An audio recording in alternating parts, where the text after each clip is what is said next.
Some women fall in love with accountants. Some fall for doctors. Lena Hart fell in love with the man who could end lives with a phone call. And she didn't even know it until blood stained her doorstep. The florist and the killer, the gentle heart and the iron fist. This is the story of a woman who learned that sometimes the most dangerous man in the city is the only one who can keep you safe, and that loving him means accepting both his darkness and his devotion. If you want to know how far love can reach into the shadows, stay until the end. Hit that like button and comment what city you're watching from. I want to see how far this story travels. Rain painted the windows of bloom and thorn in streaks of silver, turning the afternoon light soft and diffused. Inside, the air smelled of eucalyptus and fresh-cut roses, a sanctuary of color in a city that had long ago traded beauty for concrete and ambition. Lena Hart moved through her small shop with practiced grace, her fingers gentle as she trimmed stems and arranged petals, building small worlds of hope that people would carry into their complicated lives. She had owned Bloom and Thorn for 3 years now, ever since her grandmother had passed and left her both the lease and the conviction that there was still room in the world for quiet kindness. The neighborhood wasn't what it used to be. Graffiti crept across brick walls like ivy, and the businesses that survived did so by looking the other way when necessary. But Lena had made peace with that compromise. Her shop was small enough to escape notice, humble enough to avoid envy. She sold flowers to young men seeking forgiveness, to grieving daughters, to hopeful romantics. She asked no questions. She offered no judgment. She simply created beauty and sent it out into the world. The bell above the door chimed, a delicate sound that barely registered above the rain's percussion. Lena glanced up, her hand still arranging white lilies in a clear vase, and felt her breath catch somewhere between her lungs and her throat. The man who entered didn't belong in her world. He was tall enough that he had to duck slightly beneath the doorframe, and he moved with the kind of controlled precision that suggested violence was always an option, carefully restrained.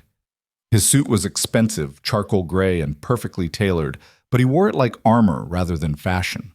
Dark hair, swept back and slightly damp from the rain. Eyes the color of winter storms, scanning the shop with an assessment that felt military in its thoroughness. And something else. Something that made Lena's instincts whisper warnings even as her curiosity stirred. Danger. This man carried danger the way other men carried cologne. "We're open," Lena said, keeping her voice steady even as her pulse quickened. "Can I help you with something?" The man's gaze settled on her, and for a moment she felt pinned in place like a butterfly in a collector's case. Then something in his expression softened, barely, almost imperceptibly, but enough that she could breathe again. "Flowers," he said. His voice was deep, textured with gravel and smoke. "For my mother." "Of course." Lena set down the lilies and wiped her hands on her apron, decorated with faded sunflowers. "Did you have something specific in mind? Her favorite color, maybe, or a particular flower she loves?" He stepped further into the shop, his shoulders seeming to fill the small space. Water dripped from the hem of his coat onto her worn wooden floors. White roses. She always liked white roses. There was something in the way he said liked, past tense, heavy with loss, that made Lena's heart ache with recognition. She knew that tone. She'd used it herself when speaking about her grandmother. "White roses for remembrance," Lena said softly. "I have some beautiful ones that just came in this morning. Would you like me to arrange them for you?" "Please." She moved to the refrigerated case where she kept her premium stock, acutely aware of his presence behind her. Most customers wandered while she worked, examining the plants near the window or checking their phones. This man stood perfectly still, watching her with an intensity that should have felt threatening, but instead felt oddly like protection. Lena selected a dozen perfect white roses, their petals just beginning to unfurl, and carried them to her work table. As she stripped away the lower leaves and cut the stems at precise angles, she snuck glances at him from beneath her lashes. He was handsome in a brutal sort of way, sharp cheekbones, a jaw that looked carved from granite, a mouth that seemed unaccustomed to smiling. There was a scar, faint but visible, cutting through his left eyebrow. His hands, she noticed, were immaculate despite their size and obvious strength. No wedding ring, no visible tattoos, though something about him suggested ink hidden beneath expensive fabric. How long have you had this shop? He asked, breaking the comfortable silence. Lena startled slightly, nearly dropping her shears. 3 years. It was my grandmother's before that. She ran it for almost 40 years. She taught you well. This place has character. It wasn't quite a compliment, but coming from him, it felt like one. Lena found herself smiling as she reached for her roll of ivory ribbon. Character is a polite word for old and stubborn, but thank you, I like to think she'd approve of what I've done with it. She'd be proud. The certainty in his voice surprised her. He didn't know her, didn't know anything about her relationship with her grandmother, and yet he spoke with absolute conviction. Lena looked up, meeting his eyes directly for the first time, and saw something there that stole her breath. A depth of understanding that suggested he knew exactly what it meant to carry someone's legacy. What was her name? Lena asked. Your mother. A pause, so long she thought he might not answer. Then, Elena. That's beautiful. And close to Lena. That's my name. Lena Hart. Victor. He didn't offer a last name, and something told Lena not to ask for one. Victor Kane. She tested the name silently as she tied the ribbon around the stems, creating an elegant bow. Victor Kane. It sounded familiar in a way she couldn't quite place, like a song she'd heard in passing but never stopped to identify. There, Lena said, holding up the finished arrangement. The white roses seemed to glow against the ivory ribbon, perfect in their simplicity. I hope these honor her memory. Victor stepped forward and took the bouquet with unexpected gentleness, his large hands cradling the delicate stems as if they might shatter. For just a moment, his carefully controlled expression cracked, and Lena saw raw grief flicker across his features, there and gone like lightning. They're perfect, he said quietly. What do I owe you? $40. He pulled out a wallet that probably cost more than her entire week's revenue and extracted a $100 bill. Keep the change. Oh, I couldn't. That's way too much. Consider it an investment in beauty. His eyes met hers again, and this time there was something almost like warmth in their winter depths. The world needs more of that. More places like this. More people like you. Before Lena could formulate a response, he was moving toward the door, the roses held carefully against his chest. He paused with his hand on the handle, rain still streaming down the glass, and looked back at her. Thank you, Lena Hart. Then he was gone, disappearing into the gray afternoon like smoke, leaving only the faint scent of expensive cologne and the ghost of his presence in her small shop. Lena stood there for a long moment, the $100 bill still clutched in her hand, her heart beating strangely fast. She told herself it was just the surprise of his generosity, the unexpected intensity of the encounter. But deep down, in the place where instinct lived before thought, she knew the truth. Something had just changed. Some invisible line had been crossed. She just didn't know yet whether that change would save her or destroy her. The rest of the week passed in its usual rhythm. Mrs. Chen came in for her weekly carnations. The Delgado boy bought a single red rose for the girl who sat behind him in chemistry class. Mr. Yates ordered another sympathy arrangement, his third this month, and Lena was beginning to worry about him. The shop remained what it had always been, a small pocket of peace in a city that rarely slowed down enough to notice flowers. But Lena couldn't stop thinking about Victor Kane. She told herself it was silly. He was just a customer, an unusually generous customer with an unusually intense presence, but still just a man buying flowers for his deceased mother. Nothing more. And yet, she found herself watching the door during rainstorms, half expecting him to materialize again from the gray. She caught herself arranging white roses even when no one had ordered them, her hands moving through the familiar motions while her mind wandered to storm-colored eyes and a voice like gravel and smoke. You're being ridiculous, she muttered to herself on Thursday afternoon, aggressively trimming the stems on a bunch of sunflowers. Completely, utterly ridiculous. Talking to yourself now? That's concerning. Lena yelped and spun around, shears held defensively, to find her best friend Maya leaning against the doorframe with an amused expression. You nearly gave me a heart attack. Lena pressed a hand to her chest, feeling her pulse hammering beneath her palm. Sorry. Maya didn't look sorry at all as she strolled into the shop, her designer heels clicking on the old floors. Where Lena favored comfortable jeans and soft sweaters, Maya dressed like she was perpetually on her way to a business meeting, which, given her career as a corporate lawyer, she usually was. I knocked, but you were too busy having an intense conversation with those sunflowers to notice. I was not, Lena started, then gave up. There was no point in arguing with Maya. They'd been friends since college, and Maya could read her like one of her legal briefs. Fine. Maybe I was a little distracted. A little? Maya plucked an errant petal from Lena's hair with a knowing smile. Want to tell me what's got you so worked up? Or should I guess? Wait, let me guess. Someone actually bought something from your overpriced orchid display, and you're in shock. My orchids are not overpriced. They're exotic. They're $75 for a plant that will die in a week. Only if you don't take care of them properly. Lena returned to her sunflowers, grateful for something to do with her hands. And no, that's not what's bothering me. It's nothing. Just a customer. Maya's eyebrows rose with interest. A customer? Since when do customers bother you? You once sold flowers to a guy who paid entirely in quarters without batting an eye. This was different. Different how? Lena hesitated, struggling to articulate what had felt so significant about the encounter. He was intense and generous, and there was something about him that felt, I don't know, dangerous maybe, but not in a way that made me scared, more like... She trailed off, aware of how insane she sounded. More like what? Maya prompted, her legal training making her relentless in pursuit of complete answers. More like being near a storm, Lena finished quietly. You know it could hurt you, but you can't look away. Maya was silent for a long moment, her expression shifting from amusement to something more serious. Lena, did this guy threaten you?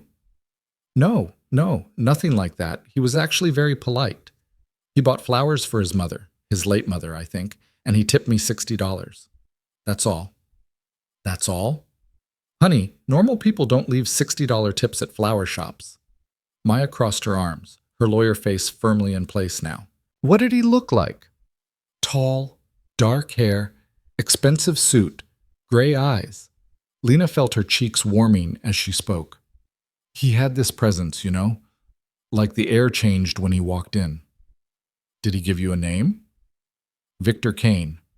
The effect was immediate and startling. All the color drained from Maya's face, and she actually took a step backward, her hand reaching for the edge of the work table as if she needed support. Maya? Lena set down her shears, alarmed. What's wrong? Do you know him?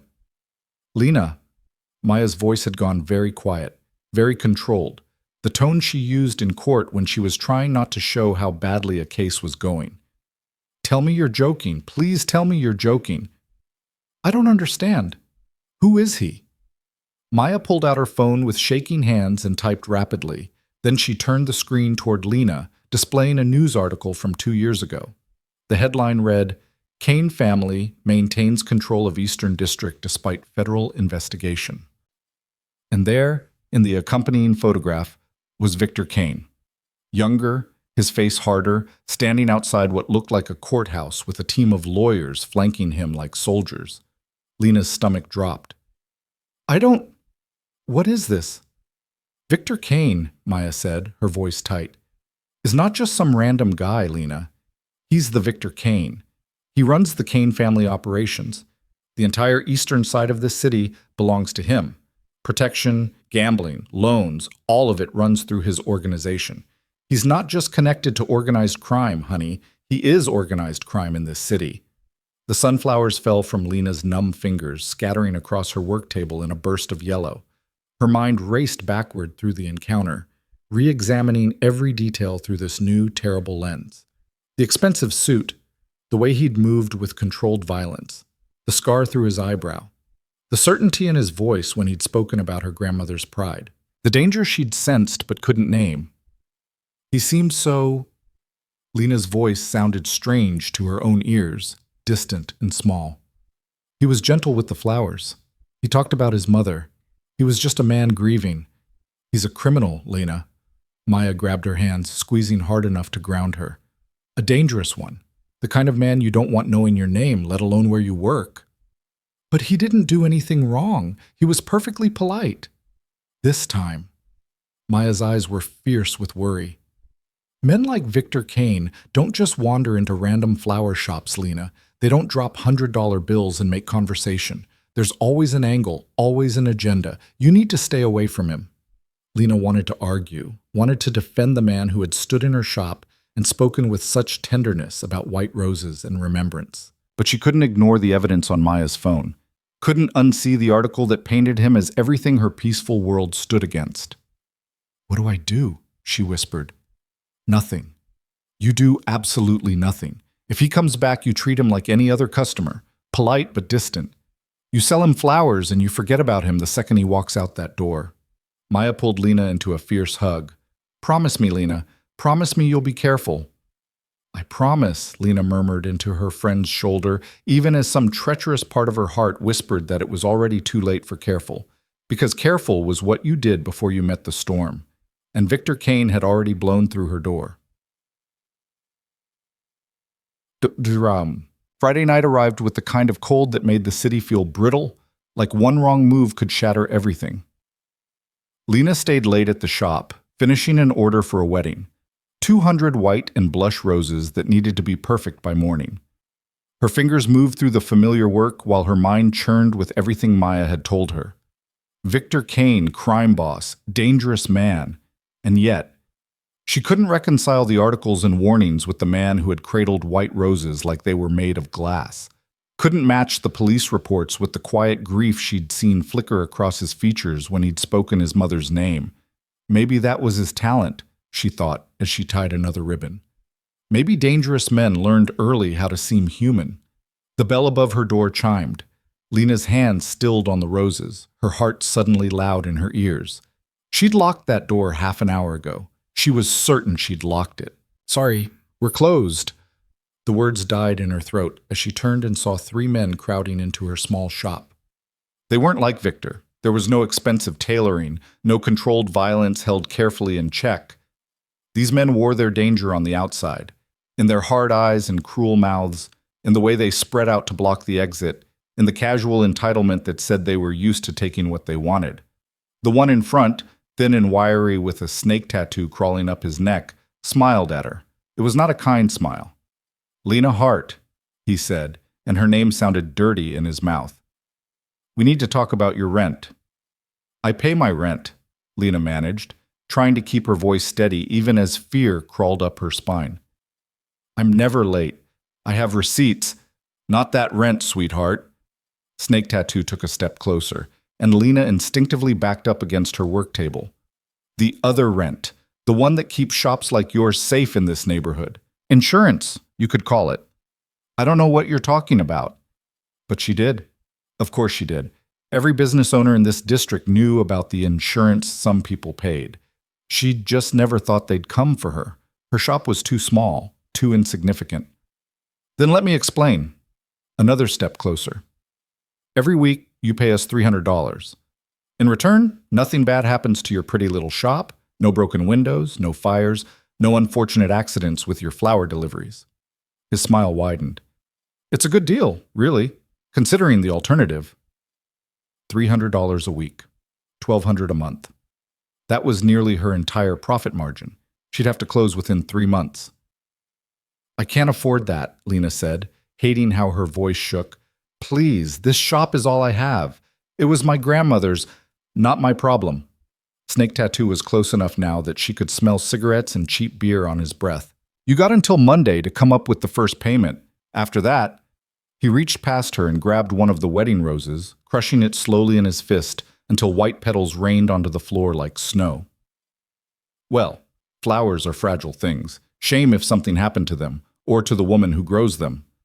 The threat hung in the air, sharp and clear. Lena opened her mouth to protest, to plead, to scream. She didn't know when the bell chimed again. The temperature in the shop seemed to drop 10 degrees. All 3 men froze, their faces going slack with an emotion Lena recognized because she'd felt it herself 5 days ago, when Victor Kane had first walked through her door. Fear. "Gentlemen." Victor's voice cut through the tension like a blade. "I believe the lady said she's closed." He stood in the doorway, still wearing his charcoal suit, but with his tie loosened and his top button undone. Rain glistened in his dark hair, and his eyes, those winter storm eyes, held an expression that made Lena's blood run cold, even though it wasn't directed at her. This was what Maya had warned her about. This was the man the newspapers wrote about, not the grieving son buying flowers for his mother, but the predator who controlled an entire district through fear and power. Snake Tattoo had gone pale. "Mr. Kane, you were just leaving." Victor didn't raise his voice. He didn't need to. Command lived in every syllable, in the set of his shoulders, in the absolute certainty that he would be obeyed. "And you won't be coming back. Not to this shop, not to this street. Am I clear?" "Sir, we didn't know." "Am I clear?" "Yes, sir. Crystal clear, sir." Snake Tattoo was already backing toward the door, his companions scrambling after him like rats abandoning a sinking ship. "We're sorry, Mr. Kane. We didn't mean any disrespect. We didn't know—" "Now you do." Victor stepped aside to let them pass, and all three men practically ran into the rainy night, leaving the door swinging open behind them. Silence fell over the shop, broken only by the sound of rain and Lena's ragged breathing. She stood frozen against her work table, crushed rose petals at her feet, trying to process what had just happened. Victor closed the door gently and turned the lock. Then he moved toward her with careful steps, the way you'd approach a frightened animal. "Are you hurt?" His voice had lost its edge, softening into something that sounded almost like concern. Lena shook her head, not trusting herself to speak. Her hands were shaking. Her whole body was shaking. "Did they touch you?" Another shake of her head. Victor exhaled slowly, and some of the dangerous tension eased from his shoulders. "Good. That's good." He looked around the shop, taking in the scattered petals, the half-finished wedding arrangements, the clear evidence that she'd been working alone late into the night. "You shouldn't be here by yourself after dark, not in this neighborhood." That broke through her shock. "I've worked in this neighborhood my whole life," Lena said, her voice coming out sharper than intended. "I've never had a problem until tonight." "You've never been noticed until tonight." "What does that mean?" Victor was quiet for a long moment, his gaze steady on her face. "It means that when I came here last week, people saw. And when people in this city see Victor Kane showing interest in something, or someone, they pay attention. They make assumptions." The implication settled over Lena like cold water. "You're saying this is your fault? Those men came here because of you?"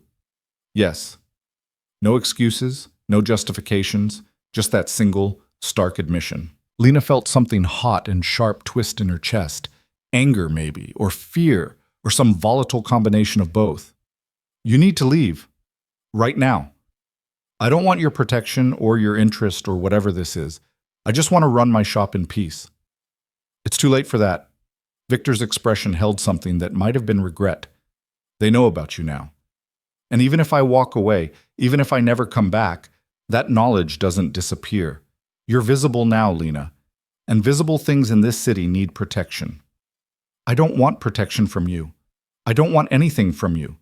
She was shaking harder now, adrenaline and shock catching up with her all at once. "You're dangerous. Maya showed me the articles, the investigations, all of it. You're exactly the kind of person I've spent my whole life avoiding." Something flickered across his face, pain maybe, or acceptance. "Your friend is right to warn you. I am dangerous. I am exactly what the articles say. But that doesn't change the fact that you need protection now, whether you want it or not." "So what? You're just going to decide for me? You're going to swoop in and take over my life because you bought flowers one time?" Lena heard her voice rising, but couldn't stop it. All the fear and confusion of the past few days was pouring out of her in a flood. "I didn't ask for this. I didn't ask for any of this." "I know." Victor took a step back, giving her space, and the gesture was so unexpectedly considerate that it only made her angrier. "I know you didn't, and I'm sorry.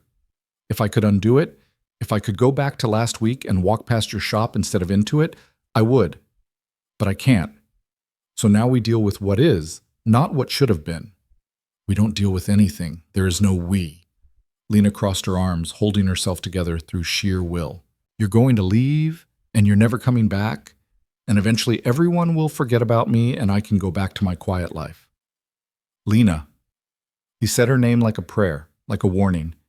It doesn't work that way. I've been doing this for 15 years. I know how it works. Those men tonight were just the beginning.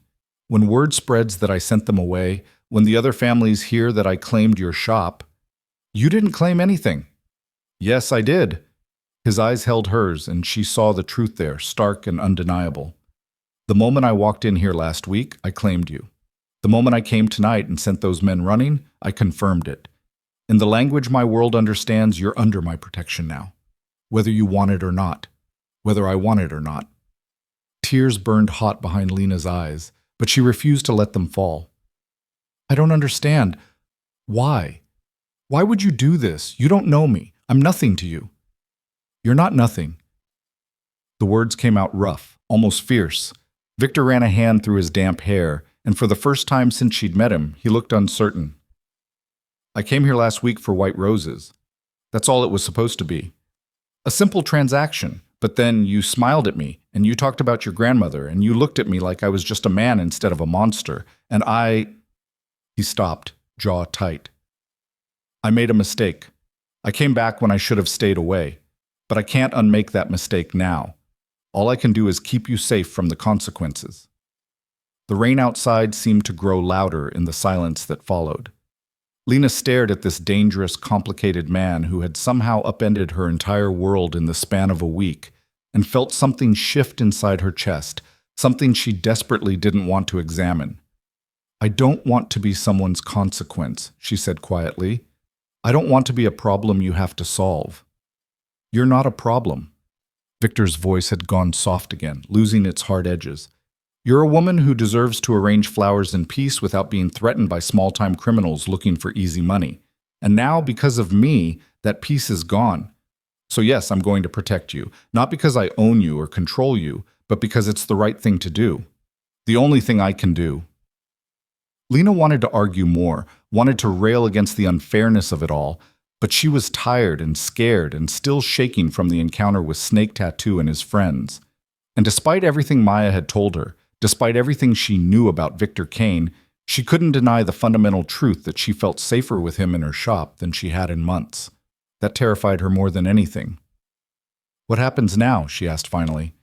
Now you finish your wedding order. Tomorrow you open your shop like normal. And I make sure everyone in the city knows that Bloom and Thorn is off limits. Just like that? Just like that. And you? Will you come back? The question hung between them, weighted with implications neither of them wanted to acknowledge. Victor's expression shuddered, becoming unreadable. Do you want me to? Lena should have said no. She knew she should have said no. Maya would kill her for even considering it, but standing there in her grandmother's shop, surrounded by flowers and danger, and the lingering scent of Victor's cologne, she found she couldn't lie. I don't know, she whispered. I don't know what I want anymore. Something that might have been relief, or might have been regret, flickered across his face. That's honest, at least. He moved toward the door, then paused. For what it's worth, I never wanted to disrupt your life. I came here looking for white roses and peace. Instead, I brought you trouble. I'm sorry for that. Victor. He waited, one hand on the doorknob, storm eyes steady on her face. Lena didn't know what she'd been planning to say. Thank you? Stay away? Come back? In the end, she just shook her head, words failing her completely. Victor nodded as if she'd said something profound. Lock this door behind me. And Lena, if anyone gives you trouble, anyone at all, you call this number. He pulled a card from his wallet and set it on her work table. Just a phone number, no name. Day or night. Promise me. I promise. He studied her for one more long moment, and Lena had the strangest feeling that he was memorizing her, the way she looked standing among her flowers with rose petals at her feet and fear still bright in her eyes. Then he stepped out into the rain and disappeared into the night, leaving her alone with her racing heart and a business card that felt like a loaded gun. Lena locked the door. Then she slid down to sit on the floor among the scattered petals, her back against the work table, and finally let herself cry. Not because she was scared, though she was, Not because her safe, quiet world had been shattered, though it had, but because some traitorous part of her heart was already hoping Victor Kane would come back. And she didn't know if that made her brave or foolish, or something far more dangerous than either. Outside, the rain continued to fall, washing the city clean of nothing. The wedding flowers were perfect. 200 roses arranged in cascading bouquets and centerpieces, each one a testament to hours of work and hands that wouldn't stop shaking. Lena delivered them Saturday morning with a smile that felt like glass on her face, accepted the bride's tearful gratitude, and drove back to her shop through streets that suddenly seemed full of watching eyes. She told herself she was being paranoid, that the man in the coffee shop wasn't actually staring at her, that the car that had been behind her for 3 blocks was just coincidence, that the city hadn't fundamentally changed overnight. But the business card in her pocket felt heavier with each passing hour. Maya called 6 times. Lena let it go to voicemail, not ready to explain what had happened, not ready to hear, "I told you so," even though her friend would be too kind to say it out loud. Instead, she threw herself into work with desperate focus. She reorganized her cooler. She scrubbed already clean counters.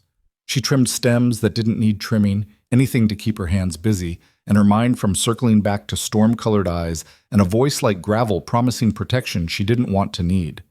Sunday brought rain again, softer this time, more mist than downpour. Lena opened the shop even though Sundays were usually slow, grateful for the routine, for the familiar rhythm of petals and stems and soil. Mrs. Chen came for her carnations and stayed to chat about her grandson's college acceptance. The Delgado boy bought 2 roses this time, his acne-scarred face bright with hope. Normal. Everything was perfectly, beautifully normal. Until the black Mercedes pulled up outside her shop at 3 in the afternoon. Lena's heart stuttered as she watched a man in a dark suit step out. Not Victor, someone older, with silver threading through his hair and the kind of face that had seen too much to ever look truly at peace. He opened an umbrella despite the gentle mist and walked toward her door with measured steps. The bell chimed. The man smiled, polite and empty. "Miss Hart? My name is James. I work for Mr. Kane. He asked me to check in, make sure you haven't had any more trouble." Lena gripped the edge of her counter, trying to steady herself. "I'm fine. Everything's fine." "I'm glad to hear it." James's eyes swept the shop with the same assessing quality Victor's had, but without the weight of personal interest. This was professional surveillance, nothing more. "Mr. Kane wanted you to know that the situation from Friday evening has been handled. The individuals involved have been relocated. They won't be bothering you or anyone else in this district." Relocated. The word hung in the air with implications Lena didn't want to examine. "I didn't ask him to do that," she said quietly. "Nevertheless, it's done." James reached into his jacket and Lena tensed, but he only pulled out an envelope. "Mr. Kane also wanted to compensate you for any distress caused by the incident. Please accept this with his apologies." The envelope landed on her counter, thick and clearly full of cash. Lena stared at it like it might bite. "I don't want his money." "It's not about want, Miss Hart. It's about making things right." James's expression remained professionally neutral. "Mr. Kane takes his responsibilities seriously. You were frightened in your own place of business because of attention he brought to you. This is how he addresses that. By throwing money at it? By ensuring you feel safe and compensated for your trouble. If there's something else you'd prefer, additional security perhaps, or I don't want anything from him." Lena heard her voice rising and forced it back down. "Please tell Mr. Kane thank you, but I can take care of myself." Something that might have been respect flickered across James's weathered features. "I'll relay the message. But the money stays, Miss Hart. What you do with it is your choice. Keep it, donate it, burn it if it makes you feel better." But Mr. Kane was clear that he won't take it back.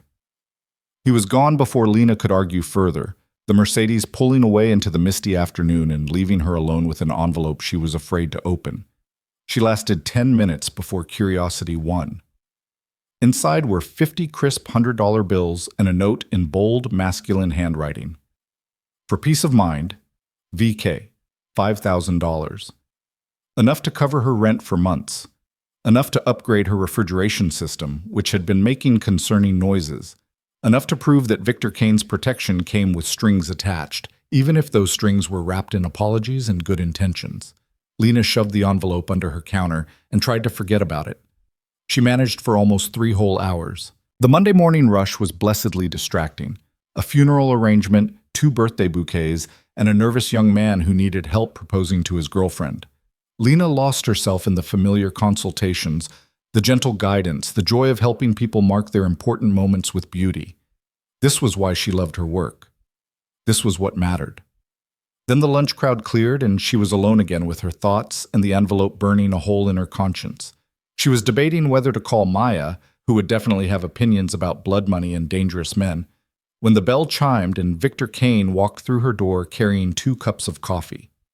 Lena's breath caught. He looked different in daylight, somehow more human without rain and shadows to cloak him. He'd traded his suit for dark jeans and a charcoal sweater that made his eyes look like smoke, and there was something almost hesitant in the way he approached her counter. "I come bearing gifts," he said, setting one of the cups in front of her. "James said you refused the envelope. I thought maybe you'd be more receptive to caffeine." Lena stared at the coffee, from the expensive place 3 blocks over, if the logo was any indication, and felt something tight in her chest loosen against her will. "You can't just buy your way into my good graces with overpriced lattes." "It's a cappuccino, actually, with an extra shot and vanilla," if the kid at the counter remembered correctly. Victor's mouth quirked in something that wasn't quite a smile. "And I'm not trying to buy anything. I'm trying to apologize like a normal person. Normal people don't send armed men to do their apologizing for them. James hasn't carried a weapon in 5 years. Bad hip." The almost smile grew a fraction. "And I sent him because I thought you might throw something at me if I showed up myself. Was I wrong?" Lena wanted to say yes. She wanted to maintain her anger, her righteous indignation at having her life disrupted. But the coffee smelled amazing, and Victor was standing in her shop looking uncertain in a way that seemed fundamentally wrong for a man of his power, and she was tired of being angry. "Maybe," she admitted grudgingly. She picked up the cappuccino and took a sip. Perfect temperature, perfect sweetness, perfect everything. "How did you know my order?" "I asked the owner. Apparently you're a regular." Victor leaned against her counter with careful casualness, maintaining distance but not retreating. "He also told me you always tip well, and you helped his daughter find flowers for her quinceañera last year. You're well liked in this neighborhood, Lena." The sound of her name in his voice did something dangerous to her pulse. Lena set down the cappuccino before her shaking hands could betray her. "Is this where you tell me that being well-liked makes me a target?" "No. This is where I tell you that being well-liked means you've built something worth protecting." His expression grew serious, the lightness evaporating like mist. "I know you don't want my protection. I know you think you can handle things yourself. And maybe you can. You're clearly strong and smart and more capable than most people I know.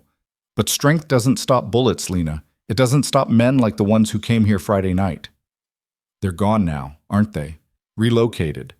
She put bitter emphasis on the word. "Relocated to Detroit, actually, with very clear instructions never to return to this city." Victor's voice remained steady, factual. "No one was hurt. They're just somewhere else now, pursuing other opportunities." "And I'm supposed to believe that? That you just kindly relocated 3 criminals who were extorting local businesses?" "I don't care if you believe it. I care that it's true." He pushed off from the counter, and Lena tensed, but he only moved to examine a display of orchids near the window. "I'm not going to lie to you about who I am or what I do. Yes, I run a criminal organization. Yes, I've done things that would horrify you, but I'm not a sadist and I don't hurt people unnecessarily. Those men threatened someone under my protection. I dealt with it in the most peaceful way available to me, by making them disappear. By giving them jobs in a different city with a stern warning about future behavior. They're alive, employed, and far away from you. That's more mercy than they deserved." He turned back to face her, and the afternoon light caught the scar through his eyebrow, making him look both dangerous and strangely vulnerable. "I know that doesn't make me a good person in your eyes. I know nothing I say will change the fact that I've disrupted your peaceful life. But I need you to understand that I take my responsibilities seriously. And whether you like it or not, you're my responsibility now." Lena wanted to argue, She wanted to throw his words back in his face and demand that he leave her alone. But there was something in his expression, a bone-deep weariness that spoke of burdens carried too long, that made her pause. "Why?" she asked instead. "Why do you care so much about a random florist you met once?" Victor was quiet for a long moment, his gaze distant, fixed on something only he could see. When he finally spoke, his voice had gone soft and rough around the edges. "My mother loved flowers, white roses especially, but she'd bring home anything that caught her eye. Our house always smelled like a garden, even in winter." He touched one of the orchids gently, the same careful reverence he'd shown the roses. "She died when I was 17, cancer. By the end, she was so sick she couldn't tend her garden anymore, but she'd make me bring her flowers anyway. She said they reminded her that beautiful things still existed, even when everything hurt." Lena's throat tightened with unexpected emotion. "The day after her funeral, my father sat me down and explained how the family business worked. All the violence, all the crime, all of it laid out like a legacy I had no choice but to accept. I was so angry, at him, at the world, at myself for not being able to save her. I wanted to walk away, to be normal, to live a different life." His laugh was bitter and broken. "But my father was getting old and our rivals were circling, and if I didn't step up, everything he'd built would collapse and take our family with it. So I became what I had to become. I buried the boy who wanted to be normal, and I became Victor Kane." He turned back to her then, and Lena saw raw honesty in his storm-colored eyes.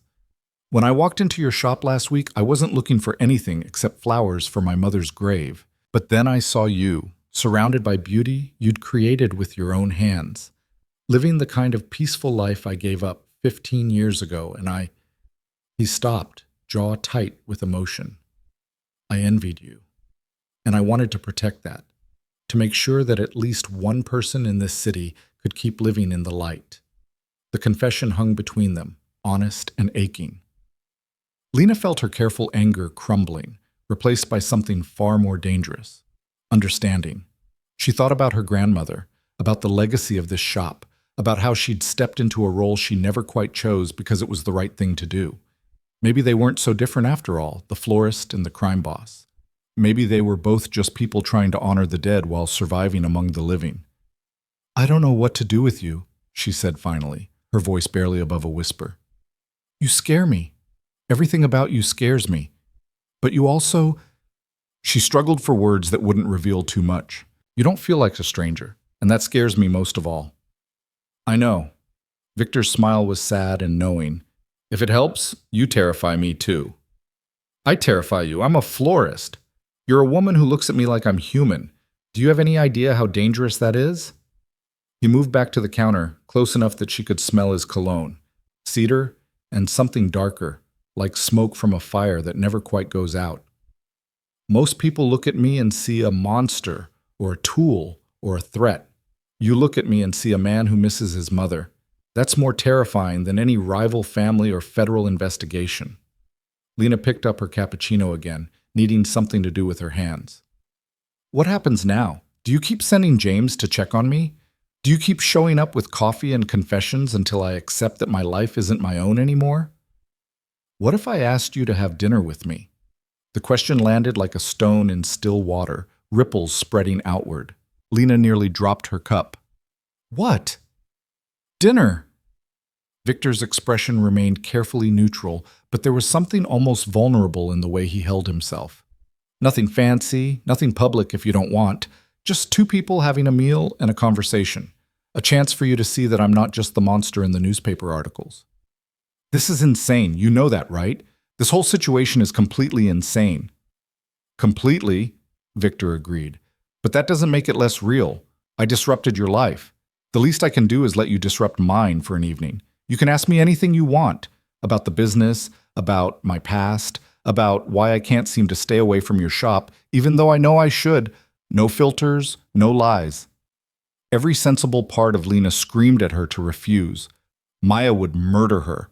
This was exactly the kind of situation her grandmother had warned her about, getting involved with dangerous men who made danger feel like destiny. But standing there in her flower shop, looking into Victor Kane's winter storm eyes, and seeing the lonely, grieving son beneath the crime boss exterior, she couldn't make herself say no.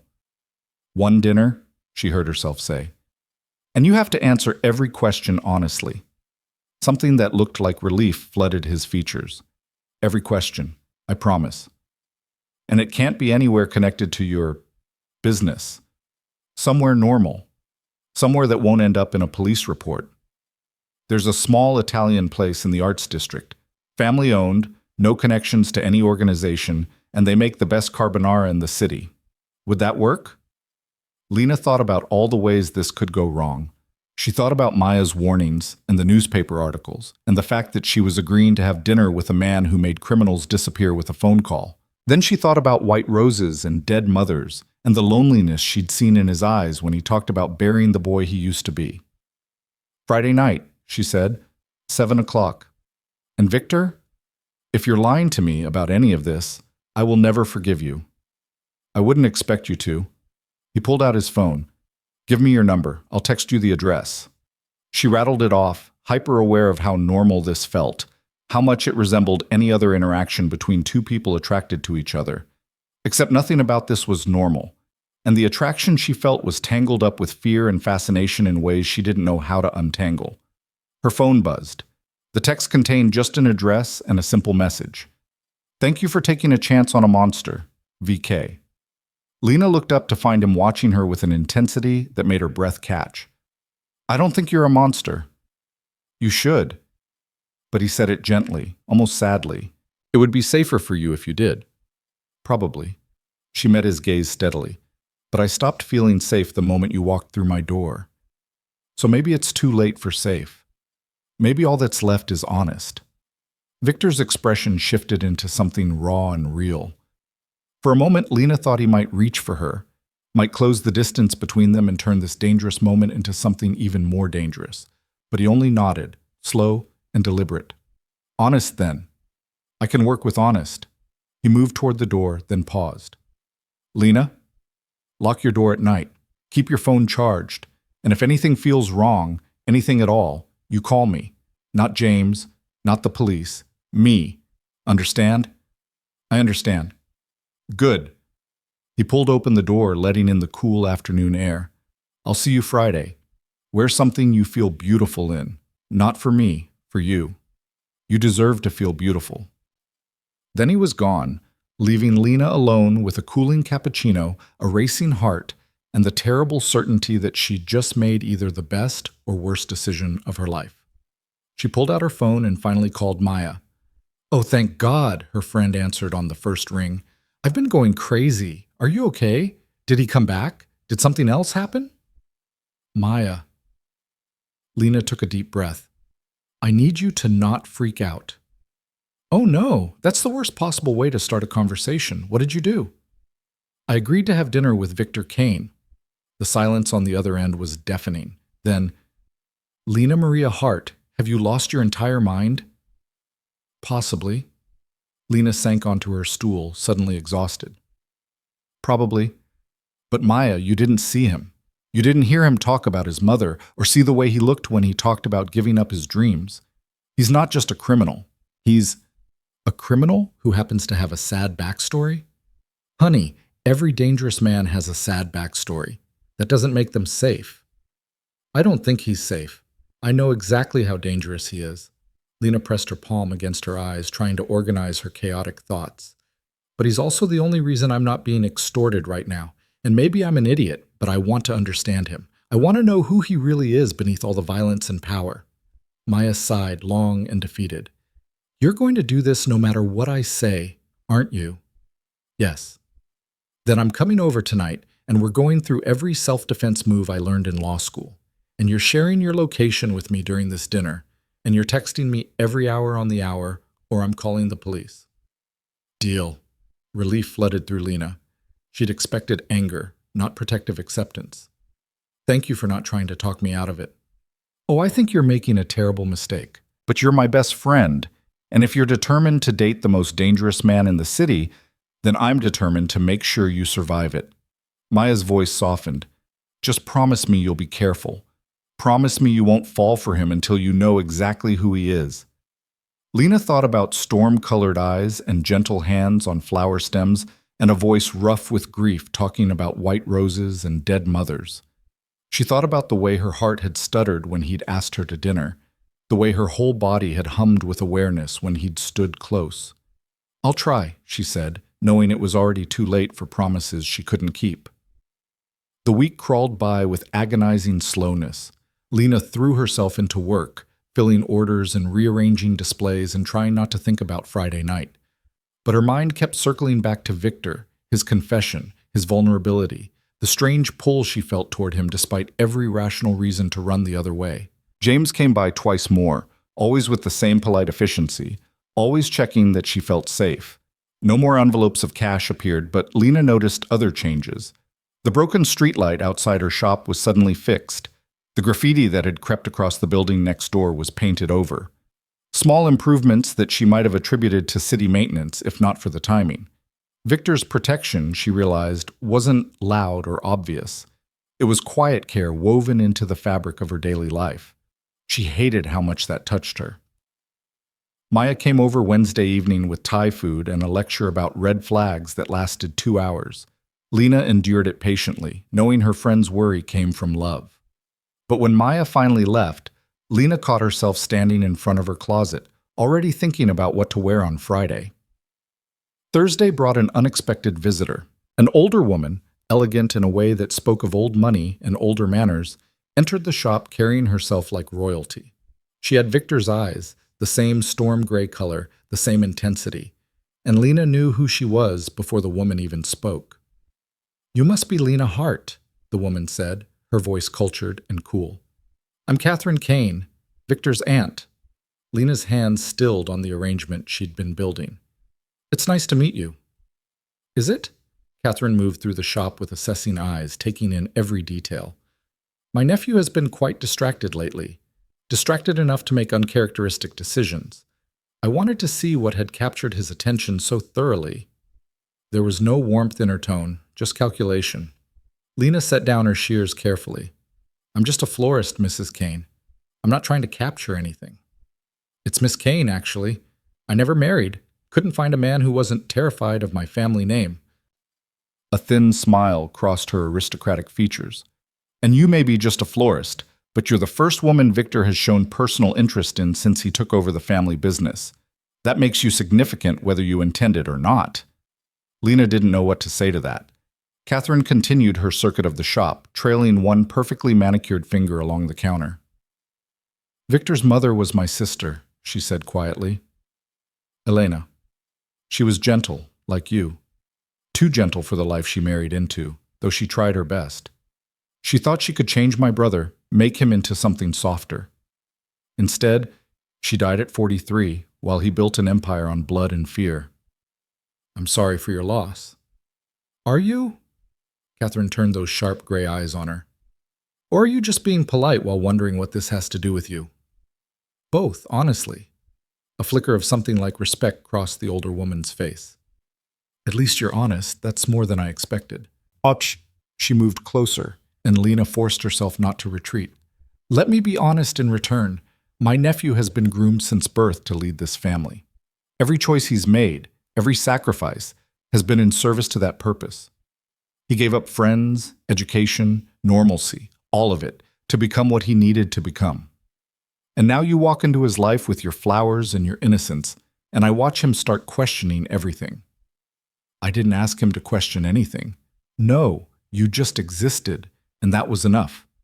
Catherine's expression remained unreadable. "I'm not here to threaten you or warn you away. If Victor wants to have dinner with a florist, that's his choice to make. But I need you to understand something. The life he leads doesn't allow for gentle things. Everyone he's ever cared about has either been hurt or corrupted by proximity to his world. His mother died heartbroken. His father died paranoid and alone. And Victor himself has lost pieces of his soul he'll never get back." Lena's throat felt tight. "Why are you telling me this?" "Because when you sit across from him tomorrow night and he tells you about the boy he used to be, I need you to remember that boy is dead. What's left is a man who's made choices you couldn't comprehend, who's done things that would give you nightmares. And if you think you can save him, or change him, or love him back into that innocent boy, you're setting yourself up for a heartbreak that will destroy you both. The words hit like physical blows. Lena gripped the edge of her counter, suddenly grateful for its solid support. "What if I'm not trying to save him?" she asked quietly. "What if I just want to understand him?" Catherine studied her for a long moment, and something in her expression softened almost imperceptibly. "Then you're braver than I thought, or more foolish. Time will tell which." She moved toward the door, then paused. "One more thing. Victor doesn't know I came here. He'd be furious if he found out. He guards his personal life fiercely, what little of it he has. So this conversation stays between us." "Why would you risk his anger to warn me?" "Because despite everything, I love my nephew, and I've watched him build walls around himself so high that nothing can reach him anymore. Then you appeared, and for the first time in 15 years, I saw those walls crack." Catherine's smile was sad and knowing. "I don't know if you'll tear those walls down or if you'll become just another brick in them. But either way, you deserve to know what you're walking into." Then she was gone, leaving Lena alone with questions that had no good answers. That night, Lena barely slept. She kept replaying Catherine's words, kept seeing the warning in those gray eyes so like Victor's. By the time dawn crept through her bedroom window, she'd talked herself out of the dinner at least 6 times. But when Friday evening arrived, she found herself standing in front of her mirror anyway, wearing a deep green dress that her grandmother had always said brought out her eyes, her hair loose around her shoulders, and her heart hammering against her ribs. Her phone buzzed. "Outside, take your time. VK." Lena took one last look at herself, at the florist who was about to have dinner with a crime boss, at the careful life she'd built about to be tested, and walked out into the autumn evening. Victor stood beside a sleek black car, but not the Mercedes James had driven. This was something low and expensive that probably cost more than Lena's yearly rent. He'd traded his usual suit for dark slacks and a gray sweater that made him look softer somehow, more approachable. But it was his expression when he saw her that made Lena's breath catch, pure, unguarded appreciation mixed with something that looked like wonder. "You look beautiful," he said simply. "Thank you." Lena let him open the car door for her, trying to ignore how her pulse jumped when his hand briefly touched her lower back. "Nice car." "It's a loan from a friend. I thought the Mercedes might be too conspicuous." He slid into the driver's seat with practiced ease. "Ready?" Lena thought about Catherine's warnings, Maya's concerns, all the very good reasons she should run back into her apartment and lock the door. Then she looked at Victor, at the careful hope in his expression, at the vulnerability he was trying so hard to hide, and made her choice. "Ready?" she said. And as they pulled away from the curb, driving toward whatever waited in the space between danger and desire, Lena realized that for the first time in years, she felt completely, terrifyingly alive. The restaurant was exactly as Victor had described, small, family-owned, tucked into a quiet street in the arts district where galleries and coffee shops replaced the usual urban grit. Warm light spilled from tall windows, and through them Lena could see exposed brick walls lined with photographs of what looked like someone's Italian grandparents. No security team visible, no obvious cameras, just a handful of couples enjoying their meals in comfortable intimacy. Victor parked around the corner and came around to open her door before she could reach for the handle. His hand was steady and warm when he helped her out, and he didn't let go immediately, just held her fingers for a heartbeat longer than necessary, his thumb brushing across her knuckles in a gesture that felt both tentative and deliberate. "Last chance to change your mind," he said quietly. "I can take you home right now, no questions asked, no hard feelings." Lena looked up at him, at the careful neutrality he wore like armor, and saw the fear beneath it. He was giving her an out, expecting her to take it, already bracing himself for rejection. The realization made something ache in her chest. "I'm here, aren't I?" She squeezed his hand gently. "Besides, you promised me the best carbonara in the city. I'd hate to miss that." Relief flickered across his features, there and gone so quickly she might have imagined it. "Then let's get you fed before you change your mind about me." Inside, the restaurant smelled like garlic and fresh bread and something rich simmering in red wine. An older man with a flour-dusted apron emerged from the kitchen, his weathered face splitting into a genuine smile when he saw Victor. Victor, it's been too long, my friend. He pulled Victor into an embrace that spoke of real affection, nothing like the calculated interactions Lena had witnessed between him and James. And you bring a beautiful lady. Finally, you listen to old Marco and find yourself some happiness. Marco, this is Lena. Lena, Marco Rossi, the best chef in the city and the worst meddler in my personal life. Marco laughed, the sound booming and infectious. Someone has to meddle. You work too much, worry too much. A man needs more than business in his life, yes? He turned to Lena with twinkling eyes. He treats you well. If not, you tell Marco. I have a wooden spoon, and I'm not afraid to use it. We just met, Lena said, charmed despite herself. But so far, he's been a perfect gentleman. Good, good. Come, I have your usual table ready, and tonight you let Marco cook for you. No menus, just trust. He led them through the restaurant to a corner booth partially hidden by a massive potted lemon tree, offering privacy without isolation. Wine to start? Please, Victor said, settling across from Lena with an ease that suggested he'd sat in this exact spot many times before. And Marco, thank you. Always my friend, always. Marco disappeared toward the kitchen, leaving them alone in their little corner of warmth and lemon-scented air. Lena studied the space, the worn but clean tablecloth, the single candle flickering between them, the way the booth positioned them close enough to talk quietly without being overheard. You come here often. Every Sunday for the past 5 years. Victor's fingers traced the grain of the wooden table. After I visit my mother's grave, I come here and Marco feeds me and pretends not to notice when I need the silence. This is the only place in the city where I'm just Victor, not Victor Kane, where I can be something close to normal for a few hours. And you brought me here. The weight of that offering settled over Lena like a blanket. To your normal place. I wanted you to see it, to see this part of me. He met her eyes across the candlelight. You said you wanted honest. This is honest. A man who eats Italian food alone every Sunday because it's the only tradition he has left that feels like his own choice. Marco returned with wine before Lena could respond, pouring generous glasses of something red and fragrant. The appetizers come soon. You talk, you drink, you enjoy.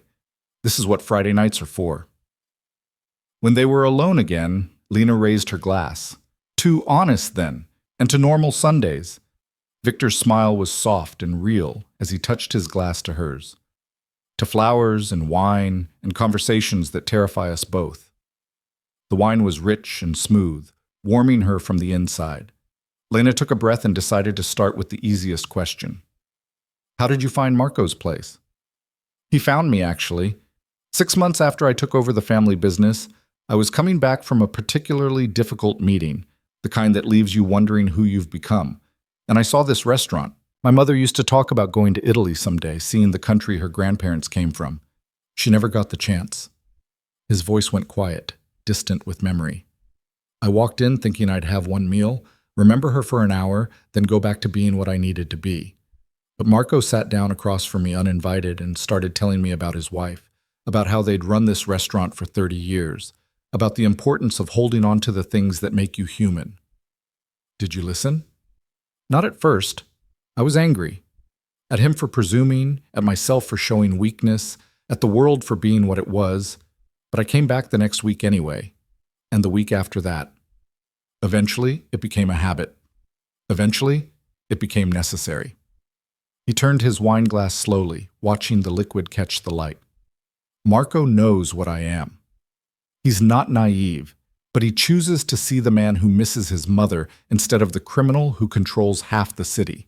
Some days that choice is the only thing that keeps me anchored. Lena felt her heart twist. You talk about yourself like you're two different people. Because I am.